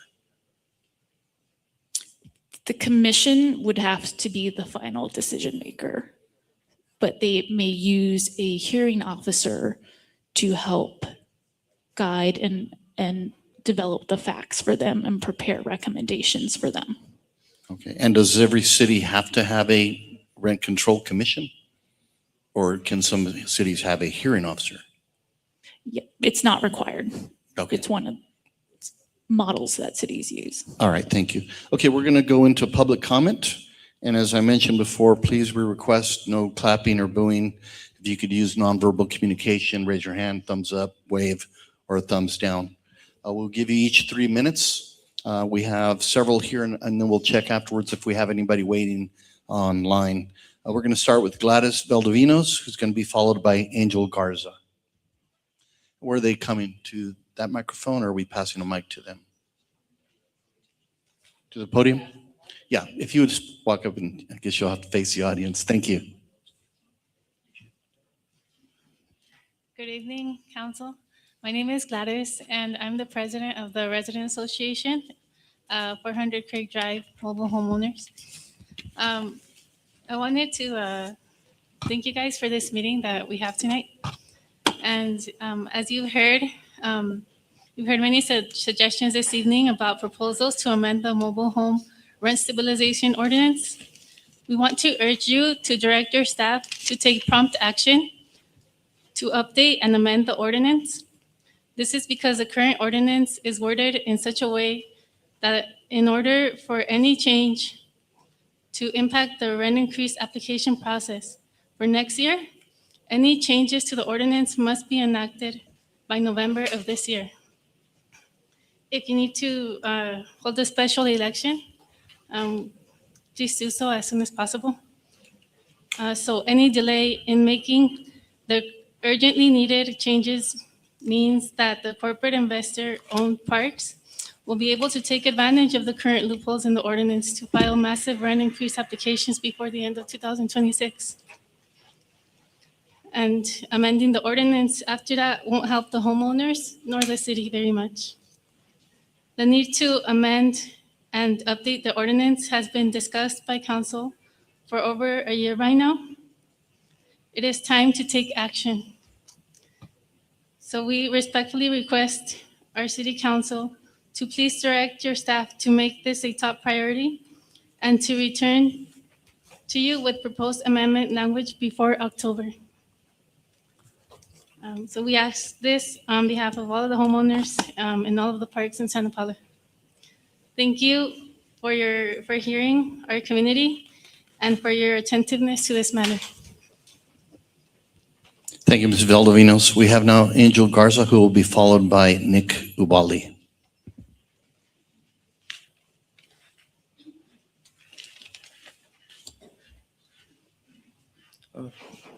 Good evening, everyone. I'd like to start by thanking City Council and City staff for putting this meeting/workshop together.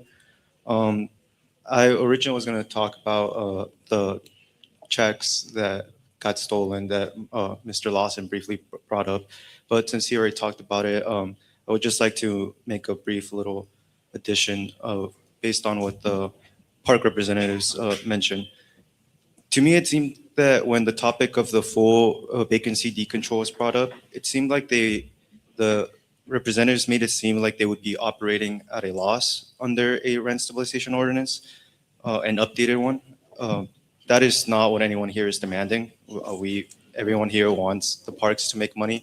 We just want there to be enough evidence provided to show that the rents being charged are being fair for everyone.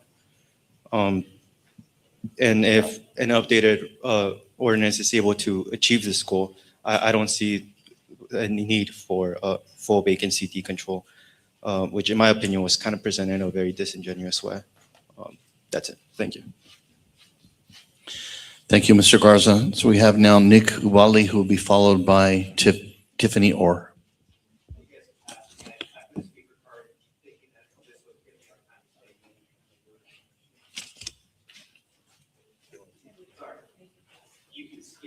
Oh, I'm sorry. Okay, thank you. Sorry. Okay, Nick, you already spoke. Thank you, Nick. Tiffany Orr then. Thank you. I'm going to thank you, council, for having us here. Mine basically is about the overage that the park is still actually doing. By now, you've probably read the front page of the article of the Star about the impact of corporate ownership of the parks we live in. Here is an example of what happened when an out-of-town corporation investors buy up mobile home parks in Santa Paula. They just ignore the law. Every year, Mr. Mason calculates the permissible annual rent increase the parks can impose based on Southern California inflation rates. He then notifies the parks in writing they can increase the rent for the next year. Mr. Mason notified all the parks that the presumable increase this year was 2.25. But our park raised our rate by 2.75. Mr. Mason then wrote the corporation, the owners of the park, a polite letter advising them of this mistake, requesting their correction. Our homeowner association also wrote a polite letter requesting the same. You will never guess what the response from the park was. Silence. They have been actually overcharging us for 4 months. And it was notified to the park manager in July. We still got it in August. We'll see what comes in September. They ignore the law. They thumb their nose at the city. They keep overcharging us. They have been overcharging us every month for the past 4 months. They keep on doing so. Our out-of-town corporate park owners, investors are essentially telling the city and is proud to stand or to pound sand. And by doing so, they ignore the city council and your ordinance.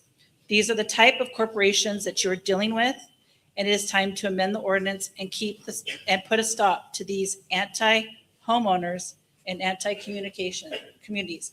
They knew what they were getting into when they bought this park.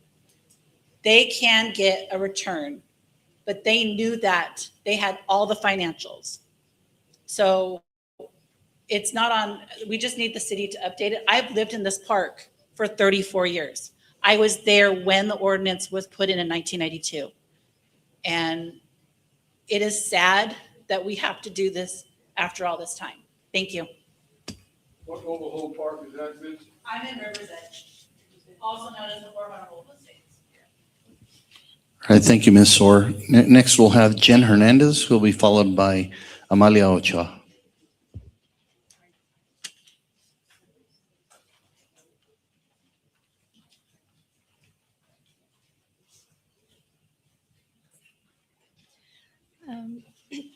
Good evening, Mayor Juarez and members of the council.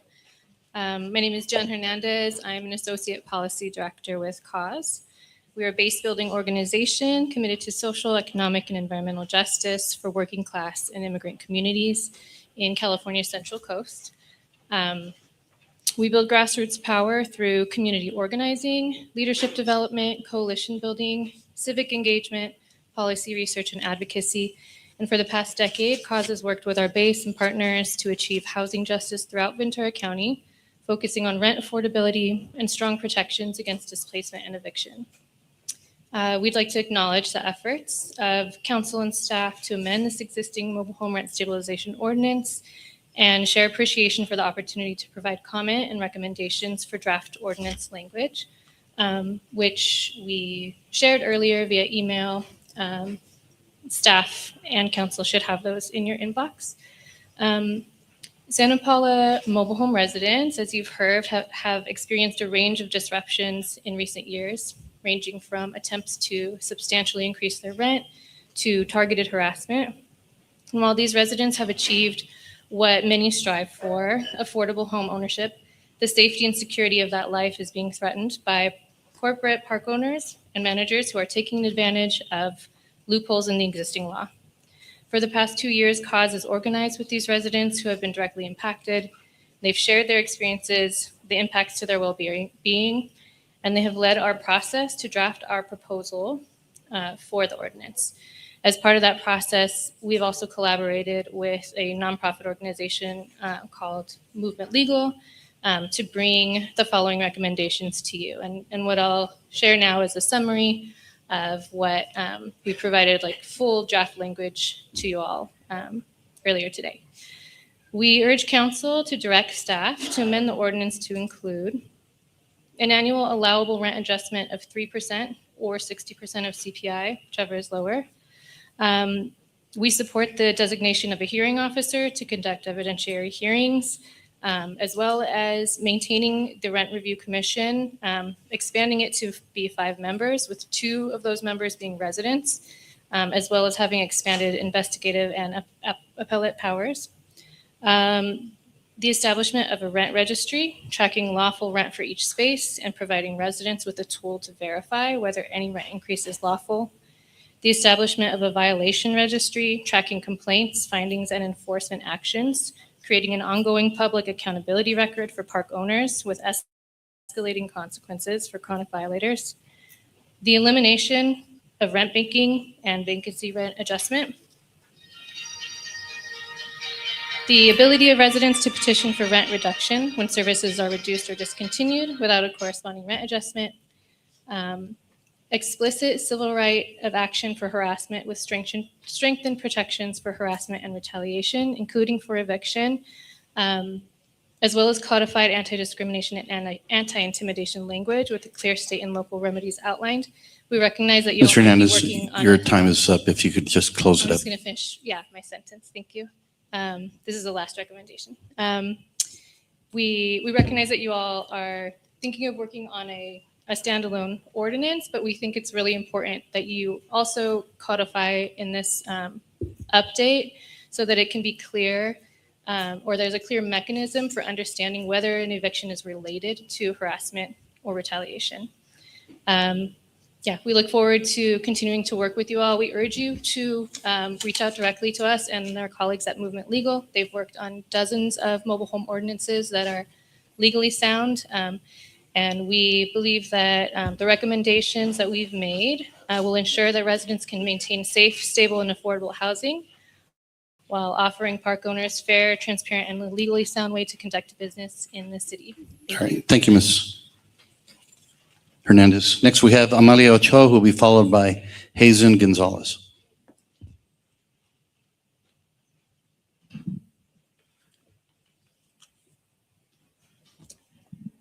Buenas tardes, miembros del Concilio Municipal de Santa Paula. Mi nombre es Amalia Ochoa, líder comunitaria, activista y delegada de Comité con Causa. Hoy estoy aquí para pedirles una ordenanza y estabilización de los alquileres para todos los residentes de casas móviles de Santa Paula. Y también que la ciudad adopte protecciones fuertes y justas, que los proteja de aumentos de alquiler excesivo, que no pueden pagar y que les permita vivir con seguridad y dignidad. Apoyo un límite de aumento anual, sea el menor, entre el 3% a 60% del PCI. Y no se acumulen en aumentos de años anteriores. Como líderes, esto es muy importante porque tengo muchos años luchando para un control de renta y protecciones de renta en Santa Paula y mi comunidad de Santa Paula. He hablado con cientos de familias, incluyendo personas de tercera edad, retirados del campo, tan preocupados de perder sus hogares y terminar en la calle por altos costos de nuestra economía. También les pido al Consejo que tome la mejor decisión y medidas de cambios más modernas, justas, de un control de renta y protección en Santa Paula. Es justo y necesario. Housing is a human right. Thank you. I'll be interpreting real quick for Amalia. Good afternoon, members of the Santa Paula City Council. My name is Amalia Ochoa, community leader, activist, and committee delegate at CAUSE. Today, I am here for an ordinance and rent stabilization for all mobile home residents of Santa Paula. And also that the city adopts strong and fair protections that protect residents from excessive rent increases they cannot afford and to allow them to live safely and with dignity. I support a limit on annual increases that is the lowest between 3 or 60% of CPI, and that increases from previous years are not accumulated. As a leader, this is very important because I have spent many years fighting for rent control and protections for my entire community in Santa Paula. I have spoken with hundreds of families, including elderly people and retired farm workers, who are so worried about losing their homes and ending up on the street because of the high cost of our economy. I also ask the council to make the best decision and that fair, modern changes to rent control and protection in Santa Paula are just and necessary. Housing is a human right. Thank you. Gracias, Amalia. Okay, now we have Hazen Gonzalez, to be followed by Ricardo Soto. Good evening, everyone. Buenas tardes a todos.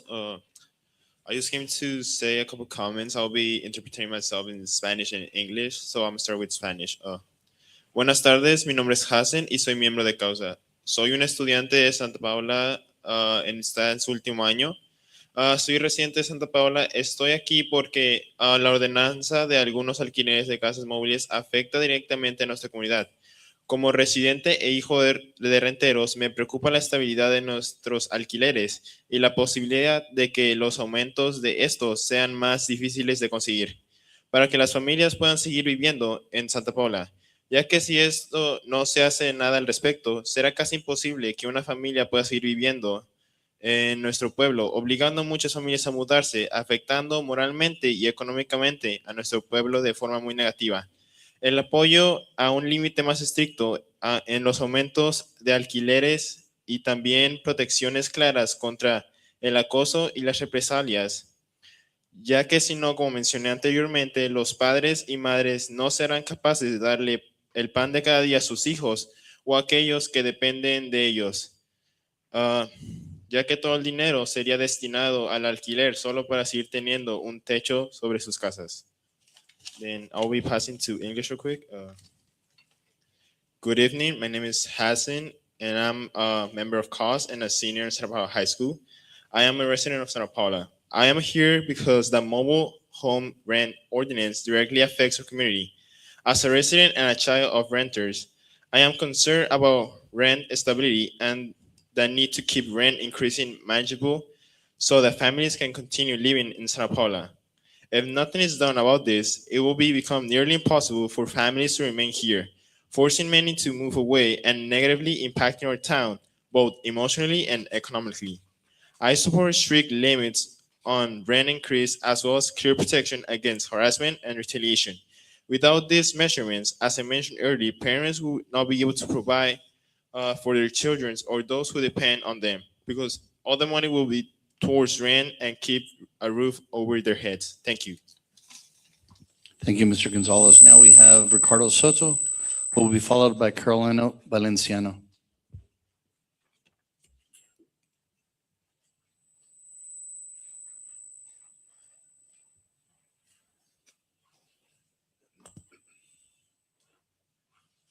Buenas noches.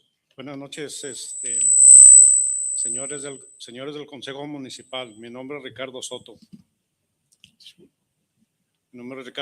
Pertenezco a la organización Causa por 2 años como voluntario para los residentes de Santa Paula. Estoy aquí para pedirles una asistencia, forma real, para presentar una enmienda para presentar quejas de los residentes de los parques y de casas móviles y trailers. Que la enmienda sea una forma real, que la propuesta incluya un proceso gratuito para que los residentes puedan presentar denuncias, acoso, con audiencias y posibles sanciones a los manejadores y dueños de parques y casas trailers móviles, porque los residentes no tengan que pasar por acoso y amenaza de los manejadores de los parques de Santa Paula. Necesitamos una manera clara para que los residentes tengamos que presentar cómo protegernos y qué pasaría después de una queja. Porque yo tuve una situación por no tener algo que me ayudara legal, estuve en riesgo que me desalojaran de un lugar donde vivo por pedir a los dueños arreglos al lugar. Ustedes como representantes del Consejo Municipal podrían ayudarnos a actualizar la ordenanza con más protecciones. Gracias.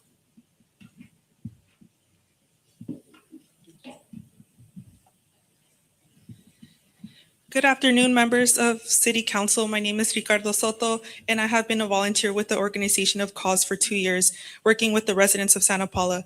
And I'm here to ask that there be a real way to submit an amendment to file complaints from residents of mobile home and trailer parks. The amendment should be a real way for the proposal to include a free process for the residents to file harassment complaints with hearings and possible sanctions for managers and owners of the mobile home and trailer parks, so that residents don't have to go through harassment and threats from the managers of the Santa Paula parks. We need a clear way for residents to file complaints and about how to protect themselves and what happens after we file a complaint. I had a situation, and because I didn't have anything policy-wise to help me legally, I was at risk of being evicted from the place where I live for asking the owners to make repairs to the place. As council representatives, you could help us update the ordinance with more protections. Thank you. Thank you, Mr. Soto. Now we have Carolina Valenciano, who will be followed by Citlali Salgado. Hola, buenas tardes. Mi nombre es Carolina Valenciano. Soy residente de las Casas Móviles de Santa Paula en Bedwick Road, donde vivo desde hace 8 años. Mi comentario en general solamente en este día es para pedirles de favor en que al trabajar en el cambio de la ordenanza, que ya es un poco antigua, les pido que piensen en hacer un bien no solo los dueños de los parques, sino que también piensen en ayudar a sus residentes, ya que la mayoría de las veces los beneficiarios son los propietarios del parque y los más afectados somos los residentes, ya que muchas veces el aumento de las rentas es muy alto. Y que también haya una protección sobre represalias que muchas veces los dueños de los parques toman hacia sus residentes cuando alzan la voz sobre sus afectaciones. Me gustaría que al modificar la ordenanza piensen el bien de todos, tanto de los dueños de los parques como de sus residentes. Les agradezco su atención. Good afternoon. My name is Carolina Valenciano, a resident of the mobile homes on Beckwith Road here in Santa Paula, where I have lived for 8 years. My comment today is to ask you, as you work on changing the ordinance, which is already a bit old, to consider doing good not only for the park owners, but also for the residents of those parks. Since most of the time the park owners benefit the most while the residents are the most affected, especially given the often substantial rent increases. And there should also be protection against the retaliation that park owners often take against their residents when they speak out about the impacts. I would like you to consider the good of everyone when modifying the ordinance, both the owners and us residents. Thank you for your time. Thank you, Carolina Valenciano. Now we have Citlali Salgado. And that's our last public speaker. Yes. Good evening. My name is Citlali, and I'm the cause organizer here in Santa Paula. I'm here tonight because we want to make sure the process of updating Santa Paula's mobile home rent stabilization ordinance is transparent, accessible, and centered on all the residents who are directly affected by it.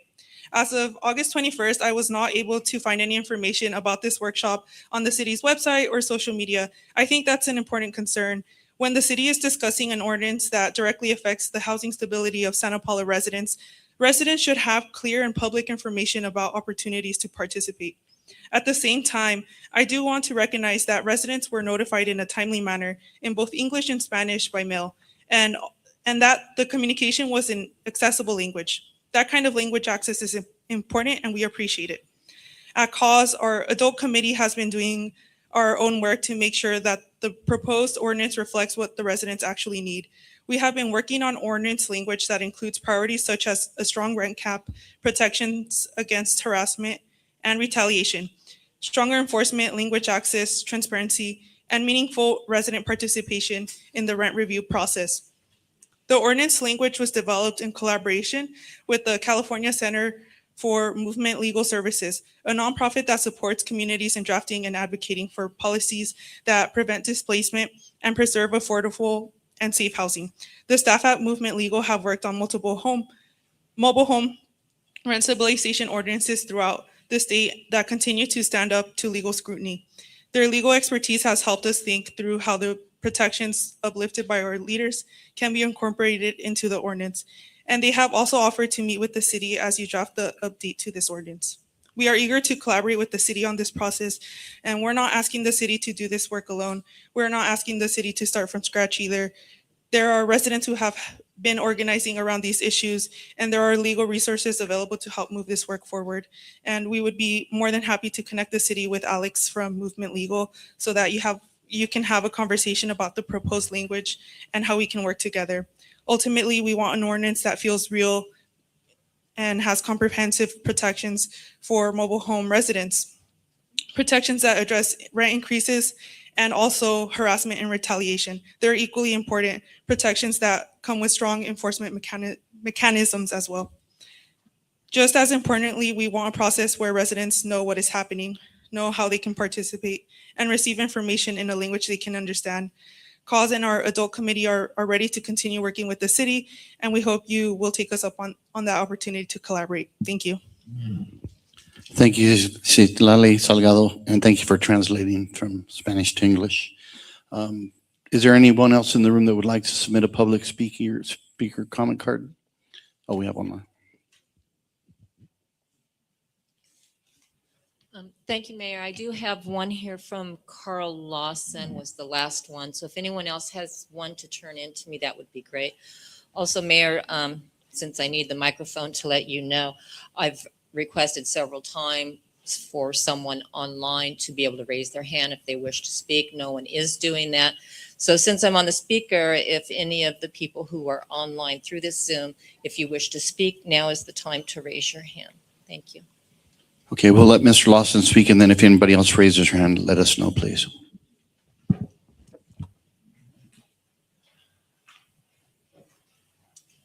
Thank you so much, honorable member, mayors of the council, and the city clerk.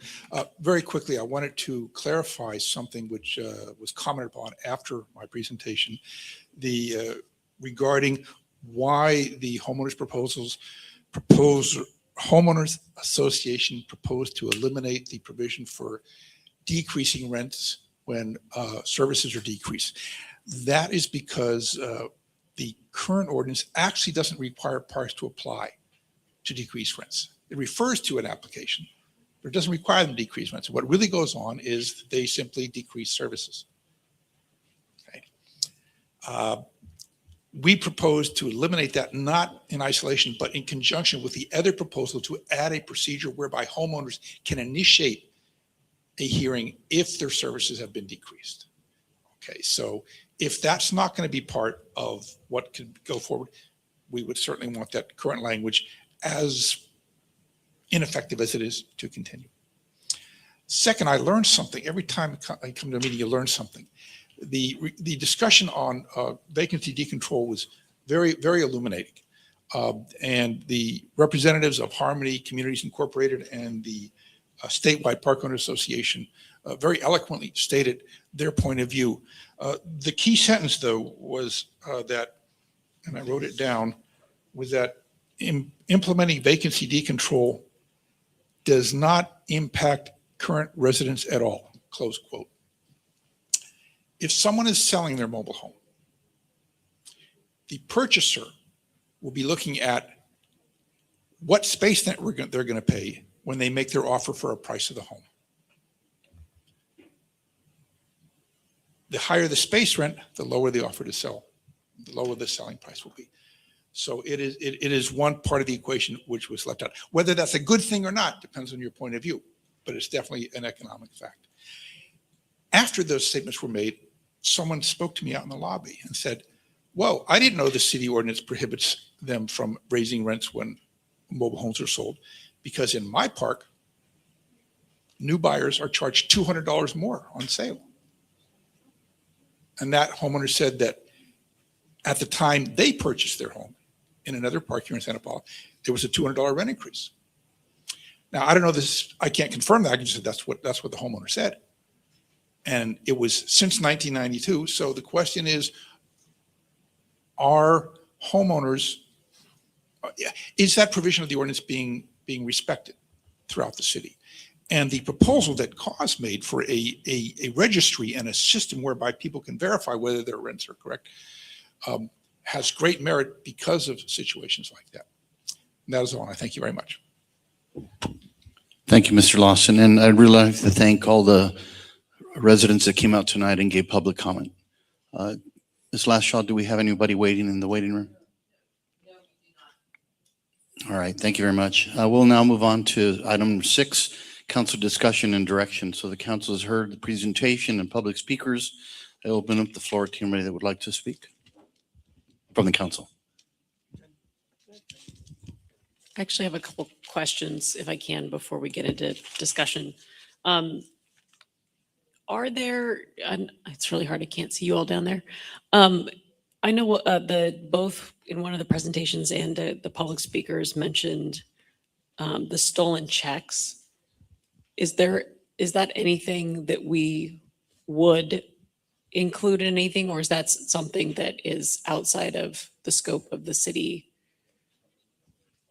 At this point, there has been a police report and an investigation involved in that, but beyond that, we don't have really any purview in that.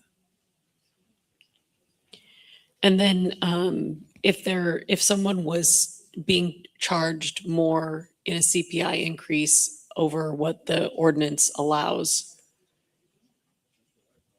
What we would, I would encourage people to reach out to me, reach out to the department, and we can check against records and then enforce that with the park owner.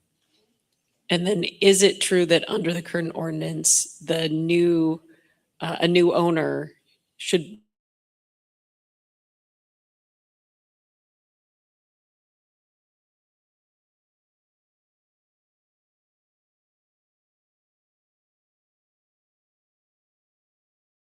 $25 fee. but not $200 No. extra a month in perpetuity? Do we have any records at City Hall that could be, or what would be the process for comparing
anti-harassment ordinance have provisions for enforcement? And do we know if there are other cities in Ventura County that have those?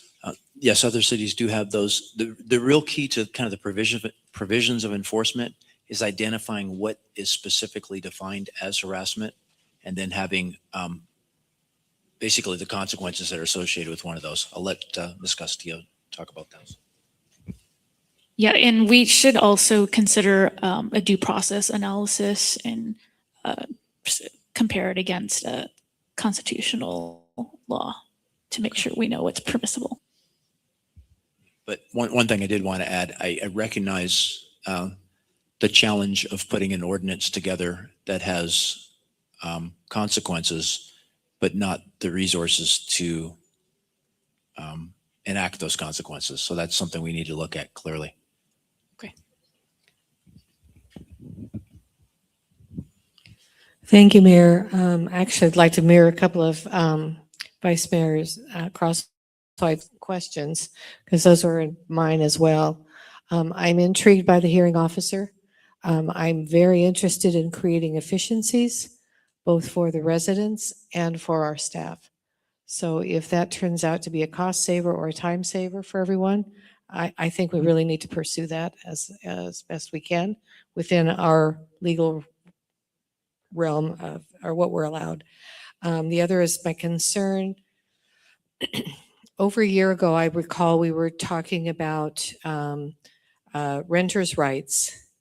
So I'd like to know if renters' rights, those same rights, which there are state and federal laws, are all, if the mobile home renters are under those exact same laws, or are there specific laws with regards to mobile home There are owners? specific laws in regards to mobile home that some of them will be within our ordinance. Other ones are under the State Department of Housing and Community Development. There is other state legislation relative to other rental properties, apartments and houses that are completely separate from mobile home. Mobile home kind of fits in its own category. That's what I wanted to know, is if there's a special designation or category for that. So I would like to make sure we're paying attention to that. At the time, we decided as far as renters' rights, that we would rely on the states, and that we didn't feel that we had the resources to create an enforcement agency within our own city. So that's something to think about. I'm not saying no, it's something to be examined both on cost and whether we could actually enforce something that we put in place. And then the other one, I'm not saying for or against, but if you have a possibility of a full vacancy decontrol, is it possible to do a partial vacancy decontrol? I think the risk with full vacancy decontrol is that it does put some sort of burden or discrimination or negativity on existing renters, or perhaps extra pressure to move so that incoming can create more income. But I'm wondering if there's such a thing as allowing a small amount so that the park owners can make some revenue on that, so they don't have to come back every year or every other year and try and put that cost and burden on the existing residents. So I'm not looking for necessarily ways to give it all to one or the other, but if there's a balance so that they don't keep coming back with large increases named by capital improvements or whatever, that it could be placed on an incoming, but not a full vacancy decontrol. I don't think I'd be in favor of that because, again, it puts too much pressure on existing residents to move. I feel anyway. I live in a home. I live in a park as well. We own our land. We always look at the other parks because our houses are higher because our fees are lower. But we know that in the other parks that the houses are lower because your fees are higher. So there's some sort of balance in there somehow. But so I'm very well aware of what happens to the parks and the costs. I think that's all I have for now. Yes, to answer your question, there are ordinances and you can allow for a percentage increase upon vacancy. So that would be an ordinance measure or a percent that you could say. You wouldn't leave like wide open check, but you could say you could allow an increase for incoming by whatever, 5%, 10% Correct. or whatever. That's correct. Okay, something to be considered anyway for that reason. I have a couple questions and then I'll save my comments till the end. But the first question I have is, I know one of the things that we discussed was the limitation or the number of times someone can apply for an increase. How does that fall into either council is able to amend that, or is that going to be required from the voter? Well, we have provisions in place now that limit the number of times based on the nature of the application. So there's no fixed number of how often somebody can apply. But generally there's a max of 12% increase per year. So that kind of functions as a limit on the number of applications that can come forward. But I know there was some proposed language regarding limiting the frequency. And so if there was to be a stricter guideline, would that be possible through the council or through the voter? That would be a voter Okay. measure. Thank you for that. The second question is, you mentioned the increase, the max increase per year, right? That a park owner can raise the rent without having put in request through the city, right? Or through the application process. What is that max currently? And is there a limit on the number of times that can be done? Well, right now, the only one that can happen without a commission is that annual increase. That's the only thing, and that's based on 75% of CPI with a maximum of 7%. That's the only increase that's allowed without some intervention of commission, hearing officer, or commissioner, hearing officer. And that's just annually, right? They can Every year. continually Yeah, do February. that. Okay. And then we talked about harassment, and I know a lot of residents have gone through very specific issues regarding, how they're treated by park managers and so on. Who has jurisdiction currently for mobile home park owners regarding claims of discrimination? It's kind of a balance between HCD and the county from the standpoint of just, like the DA's office from the standpoint of tenant violations. But a harassment ordinance would help a lot in that, in defining, especially, I'll tell you one thing real quickly. I did look at some sample harassment ordinances, and the ones that were really strong identified specific elements of harassment, things like shutting off utilities or just things that, because sometimes people they just assume that that's how they get treated. So I think it helps to substantiate a report and correction on that. So the California Civil Rights Department doesn't play any role in having jurisdiction regarding discrimination claims for mobile home parks? I would imagine yes. But Could we look into that? Because Absolutely. I'm told by folks that there's a procedure that mobile home parks can follow regarding claims if they feel they're being discriminated. And I think we need to let our residents know what those existing mechanisms are that are already in place now. one thing, I do need to familiarize myself more with those options, but we did put information on the website for resources related to harassment and tenant rights. So on our website under mobile home, there's resources for that.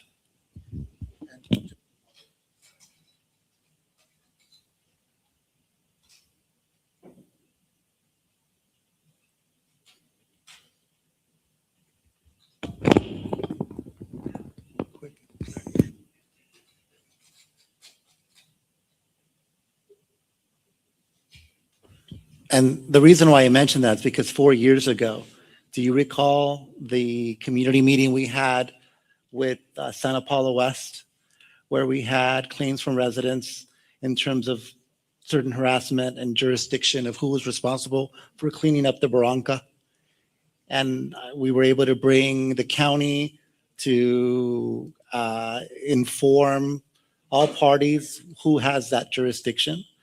And we also, through that process, I found out through the assembly member that the California Civil Rights Division that I just mentioned was an important recourse for residents. If they would file a complaint, there's an investigation process in place if someone feels that they're being discriminated. So I think since we've had and we directed to mobile home park residents in the past on that, I think that we should align ourselves more with that as well. I'm totally in favor of the anti-harassment policy locally, but I'm also willing to promote any existing mechanisms from either the state, because they do have more resources than what we have locally. Councilmember Chavez, I'll make sure that that's one of the elements on there. I'm not sure if it is, but I'll make sure it's on there on the website. Something that I forgot to ask is something that I think is something that can be done without a vote. And you were talking about changing the calendar for January for the applications. The 15-day and the 15-day, is that correct? I think that was an option that was, so what I do want to understand is, are we talking about the actual applications and filing the financials? That the financials would have to be in by 15 days? So there, I think you're referring to the procedure once a fair return application Okay. is submitted, and there, what was expressed tonight is that there's sometimes lots of documents come in, Yeah. and it's a pretty short turnaround. There's no specification of, it's a very short Yeah. period when So they that's can my, submit that's my it, yes. point. So that's something we can do without a vote, probably. Is that something you could Correct. pursue? We could change the commission regulations, but it still has to operate within The the 30-day, timeline of I- yeah. our ordinance. I don't want to see what we saw and heard are those document dumps at the last minute with no time to review them. And Yes. so if that can be accelerated to require documents earlier so that if there's time to review and prepare, then I would absolutely be in favor, again, of efficiencies and courtesies to the people that are trying to prepare. So from both course. sides. Yes, and having a hearing officer ought to alleviate that a good deal. Wonderful. Thank you. Any other questions? And just a kind of a comment, but I know that I had expressed to staff earlier, but just to reiterate here, that we really do need to find the language of the original voter initiative, because I think that'll help us a lot in this process as we're moving forward. Any other questions? Two questions that I have. One is, it was a suggestion to increase the rent control commission from 3 to 5, and that's just a language in the policy that will be contemplated, correct? If they increase rent commission from 3 to 5? That's an ordinance change. Ordinance change. Mhm. All right, and the second thing, I just want to piggyback on what Councilmember Chavez said, and that is, there's a lot of discussion about discrimination and anti-harassment. And, there comes a time where, people will cross the line where it becomes more than just something they handle internally, and now it becomes either a civil action or a criminal action. And you go into workplaces and you normally see, the employees' rights, and at the bottom it gives specific locations where they can report discrimination, harassment, those kind of things. And I think that is something we should contemplate putting in an ordinance, that way if it doesn't fall within the ordinance that we have, that they have a place that they can go for resources to follow up, whether it's a civil action, federal civil rights action, or criminal action. And I'd recommend maybe that inclusion as well. All right. And Monica Castillo, did you have another sheet of information you were going to provide as well? Yes, if we could turn to slide 27 in the presentation. Just wanted to give council the opportunity to provide direction to staff as we move forward.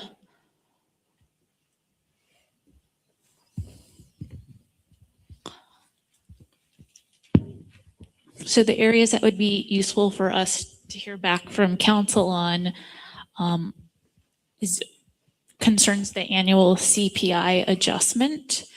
And again, this is for research purposes for when the time comes to develop amendments that would be submitted to the voters. So what was proposed by the HOA was changing the CPI limit. So if the CPI exceeds 6%, then the allowable, so they want to keep the current CPI, but if it exceeds 6%, the allowable increase would be the greater of 4.5% or 66% of CPI, subject to a 7% cap. The current restriction is keeping it to the existing, to 75% of CPI, but with a cap of 7%. So is council interested in seeing that change? This would reduce the maximum CPI that's allowed each year. City Attorney, can we, before we go into that specific recommendation, and it's because this is going to be for voter consideration, right? Yes. This is in order to create a ballot. But I think we need to be very clear with the community so that we set the right expectation, because this is a very complicated issue. And I apologize because the ballot piece was not in something that at least I was not informed about from the beginning. And for me, that is a major concern. As council members, we make decisions and we need to know how to proceed, and having the facts and understanding the process up front is important so that we can be effective in making policy changes and decisions. So one, I apologize for the city dropping the ball on that. It's happened before. We've been through this before, but we're not going to give up. We're going to continue moving forward and finding a way to make these changes possible. I think there's 3 parts to this, and they're laid out in a slide that was put together by staff and city attorney. And the one piece is what we can do now, right? In terms of what can this council do now in terms of policies. And I really want to have everybody understand what that is before we start giving direction on a ballot initiative that potentially won't come to you till 2028. Because if it requires a special meeting or special election, where are we going to get the funding for a special election on one issue? That's going to be a very difficult selling point for us. It wouldn't be financially something that we can inherit and put a burden on one issue. Maybe there's 2 or 3 other things, but right now, I don't want to give this illusion that a ballot can come to you in time, because those are the things that many of you are very concerned about. And that's the CPI formula, right? Which is what Ms. Castillo is talking about right now. So I don't want to go into something that we can't do as an immediate remedy to help support the residents that have been going through this. And the third part is obviously a standalone ordinance, and I'd love to give direction to staff to come back with that and look at other ordinances that have been done in other cities. But those are the 3 things that are in front of us. So if we clearly understand that we're all on the same page and what we can implement now, let's be clear about that before we jump into what direction we're going to give for a proposed ballot measure in the future, which would be subject to potentially another council making that decision. And I'll leave it at that just for clarity. I'd like to comment on that. I agree 100%. We're confusing what we can do by bill. And I'd like our focus to be on everything that we can do now as soon as we can, and then work on ballot measures take time. They take a lot of money, and we just need to do what we can legally do at this point. And again, so I agree heartily.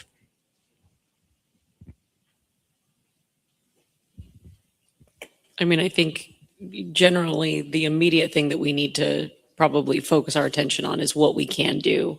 I agree. And then as we look at some of the other more substantive things, if it turns out that once we can get, I think it will be really important that we get that ballot language for what the original initiative was, because that'll help us really distinguish which things absolutely have to go back on a ballot and which ones don't. And then, because I think a lot of these things, I feel like we need more comparison, more information, more study, and we can't do them immediately. because we're all, that window has passed. And so I think we really need to identify those things that we can do and the language we can clean up and go from there. Well, I mirror what my colleagues are saying, and that's, yeah, we probably should have been better informed about this, but we're not, so we need to move forward. And I agree that we need to move forward and do the things, change the things we can right now. But that doesn't preclude us from having a special election. Sure, they're expensive, but if it benefits the community and it needs to get done before certain things befall us in the future, then that's something a future council may do, is allocate the money for a special election. And that'll be for some of the people on this table and some that might be coming in, but it's certainly something that should always be in the back of our minds, that sometimes it costs money to do the right thing. All right, very good. Then we will turn to slide 26 instead. So here are the changes that can be implemented now with a lower risk. We have a question of whether to authorize a hearing officer as an agent of the commission to conduct evidentiary hearings and make recommendations. So that I'm hearing already from council that's desired. We can add more specific hearing, briefing, record, transcript, remand, and written decision procedures consistent with our ordinance. So we can look at that, and we've heard some interest in changing rules for submission of evidence. You can go ahead and stop me if you want to comment, or I'll just keep going. And we also have the ability, and through the commission regulations, to specify how to calculate capital improvements, as long as it doesn't change the existing right to recover qualifying costs in our ordinance. And we can also establish procedures for separate itemized utility billing. And we can include an allocation methodology still consistent with the ordinance and state law. So we'll have to see what's permissible within those confines. We can also institute administrative clarifications so that there is a clear sequence for the administrator that it's 15 days to deem an application complete and ask for more information.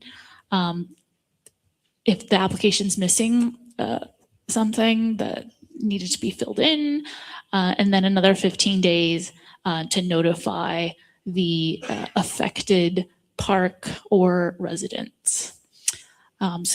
So that would be permissible under the current ordinance's 30-day timeline. We will also be able to include a requirement that notices be sent in both Spanish and English. I believe we have been doing that, even though it's not required. Creating standardized forms, filing instructions, and defining terminology better. We can also administer fees once that has been approved by the city council, and we can make those fees very clear in our regulations. We only have a fee right now that is equal to an application fee and the actual cost to process that fee or that application. So we'll likely have to do like a fee study for that. And then again, what is heard loud and clear is that there is a desire for a standalone anti-harassment, anti-retaliation ordinance. So again, all those changes are all going to need to be analyzed for preemption issues, meaning is there a conflict with state law and whether the city has the power to adopt those ordinances. Excuse me, I was going to say, certainly we want to make sure that we're in everything is in compliance with current law. Yeah. So making sure that matches. I did want to comment on the suggestion or question about eliminating the requirement for the CPA. I'm not sure how else you would verify financials unless someone were just to submit them, but somebody would have to verify them. And I don't know if that's something that to be considered here, or if it's something that's outside and would require a vote, depending on what the original ordinance said. So I'd just like a little more information on that. If there's an alternative, less expensive alternative to that, where you get legit numbers anyway, or if we have to rely on the CPA. Thank you.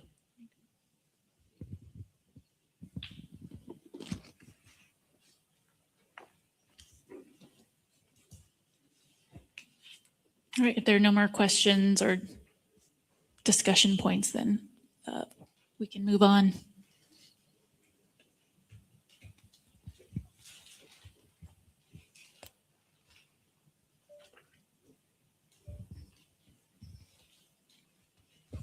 All right, so if there's no more questions, council discussion on this topic?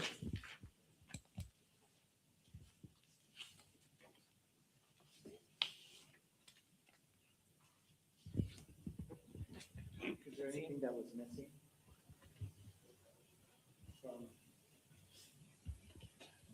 Make sure we don't. Was there anything that was presented through your workshops that is not part of this? I think not as relevant to the ordinance, but just there's a lot of concerns and issues that residents have that are not within the city's purview, and kind of alluded to a few of them. And it's being able to kind of be a clearinghouse, understanding what those things are. You'll see some of them in the survey and some of them we talked about tonight. We can do better communication to help people find resources and know that they have rights. That's probably the biggest benefit out of this whole process. Anyone else? Ms. Castillo, do we know what timeline we're looking at for the voter approval or going to the voters? And can you think of any circumstances that might cause us to speed up that process? You know, to have a special election? I am not aware of anything. I would suggest that staff look into a timeline. I think it's once council directs staff to bring forward an ordinance for voter approval, it has to be put to an election within 88 days. So the timing should be discussed both on a policy level and just what we're hearing from residents. So there's no legal restriction on when that can be done. You just you'll have to contact the county registrar of voters and coordinate with them. All right. At this point, go ahead. If and when this goes to the voters, is it a simple majority or a 2/3? I believe if it's council initiated, it's simple majority. But if it's voter initiated, then you do super majority. Well, on that, sorry, we're going to talk about voter initiative. I mean, we know that if there's enough will in the community for a voter initiative, can you explain that process just for the red? Or maybe not at this point. Maybe we'll cross that bridge when we get there. Yes, I'm not very familiar with the voter initiative process. Okay. All right. Well, and it would be good when this comes back at some point for discussion to know if it was originally passed by voter initiative, does that make a difference? Because I believe that it was. And so can it be changed? What was the threshold for that approval? And does that dictate how it could be updated in the future?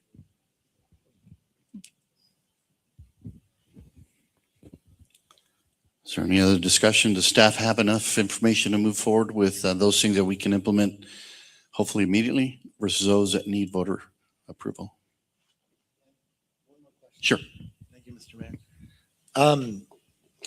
In terms of timeline, I know that the association had mentioned a timeline of November. How does that all play into this? In terms of what they're experiencing with the multiple requests that have gone through hearings? The November timeline relates to the fact that right now, the way our annual increase is calculated is based on October to October. So November is the trigger for the February 1st rent increase. So the idea is if something happened before November, as far as a new definition of how that annual increase is calculated, if it happened before November, then we'd have the new framework for February. But as it stands now, that won't be in place. Because that requires voter approval. Correct. Does the council have any power or authority to put a moratorium on something until such a time that an ordinance or a policy change happens? And if we don't know, can you find out and let us know? Yes, I'm familiar with moratoriums for land use ordinances, but for something like a mobile home ordinance, I would have to look into that.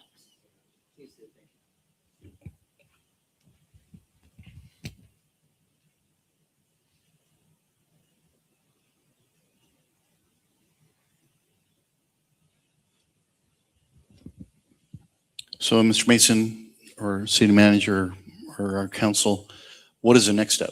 What is the next thing the public should be looking at as far as what they're going to be hearing from the city as far as what has occurred in response to this meeting?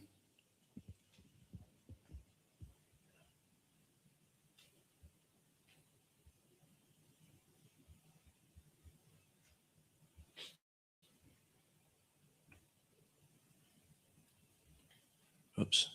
Okay, so the next steps, I was looking at the slide because we broke it down. We broke down the next steps for you, so.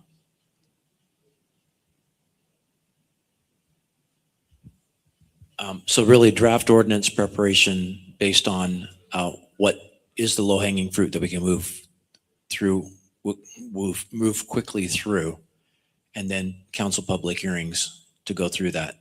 But as a part of that, providing you with an update on the voter process and the questions that you provided on that. That would probably be the next council session to provide that information. So tee up what we can change and provide you an update and get your direction on the next part of the process. And the change to commission regulations will require preparation of proposed regulations and having the rent commission convene and vote on those changes. And do we know what we're looking at as far as time from today? Just an approximation. Given the dates that we have right now, probably October.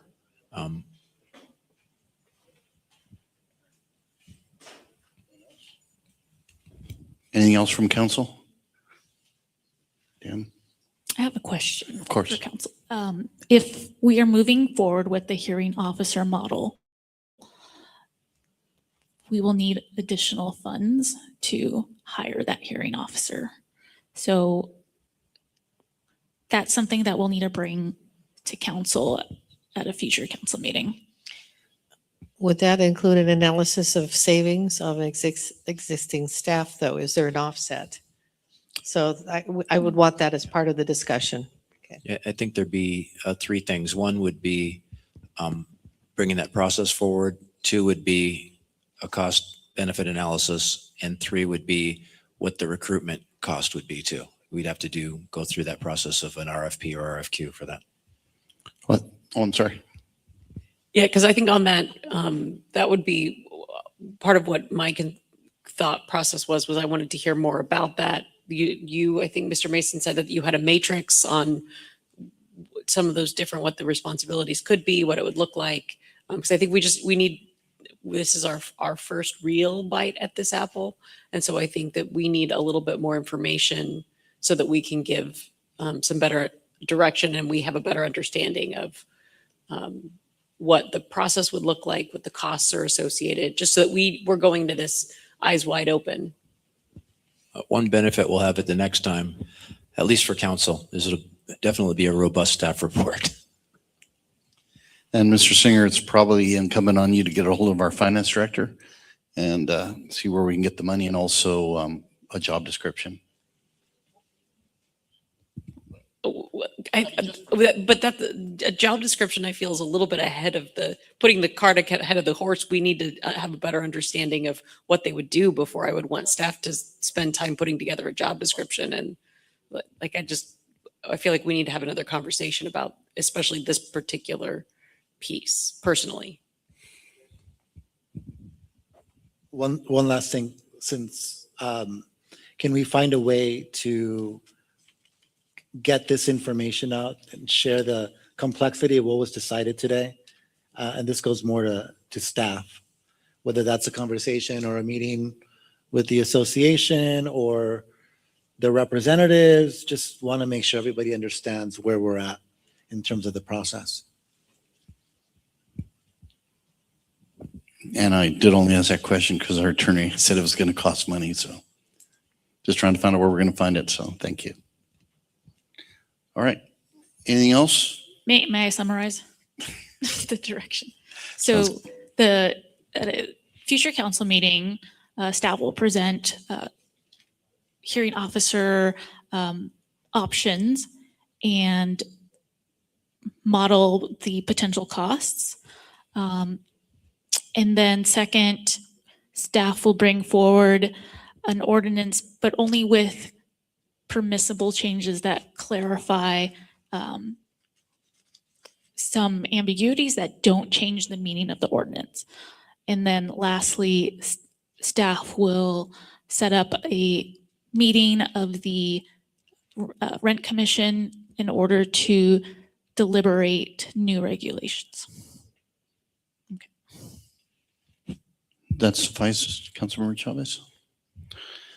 Any other questions, comments?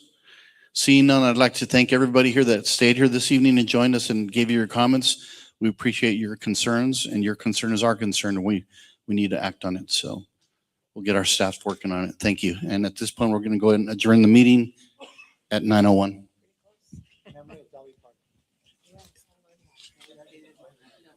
The order.